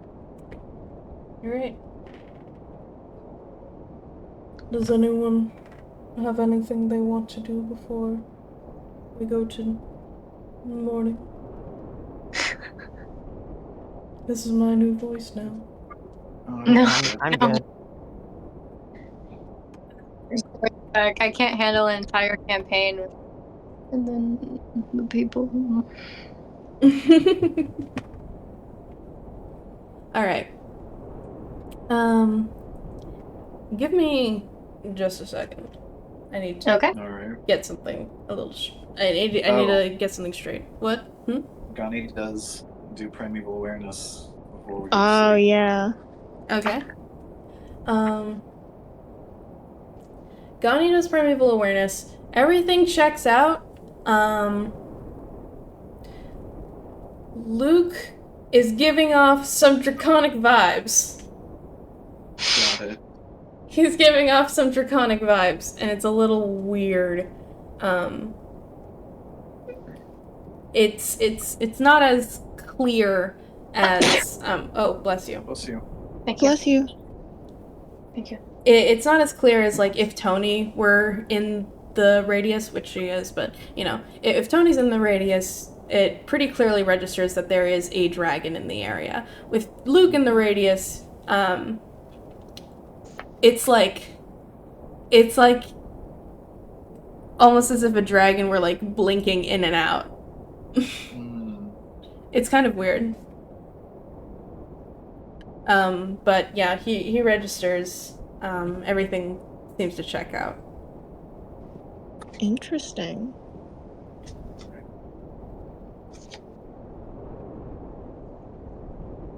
All right. Okay.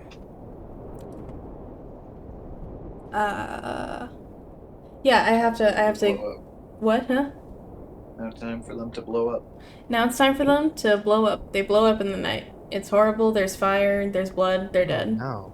Oh no! Oh man, Oh. that guy. Unfortunate. They were kind of cool. Damn. All right. Yeah. No. I actually do need to get something straight. I didn't think we'd get this far. Okay. So I'm gonna pause for just a little bit, and then I'll be back once I have that done. Alright. Okay. All right. Okay. Bye. Bye. Hello. So, this episode is going to be a bit short. I'm going to be cutting it off soon. There's some stuff coming up, and I'd like to prepare sufficiently for it. So, after everything that happened, you know, Luke and Aiden will be staying here, and everybody can get ready for bed. And unless there's anything anyone else wants to do, we are going to be leaving on that note and picking up with everyone waking up and setting off for refuge in the morning. Good with me. Yippee! Yeah. Yippee! Alright. So, on that note, I hope all of your characters have a restful night's sleep. And I hope all of you have a good night. Good And night. Bye. we'll be Bye. coming back in a bit. Bye-bye. Bye. Bye.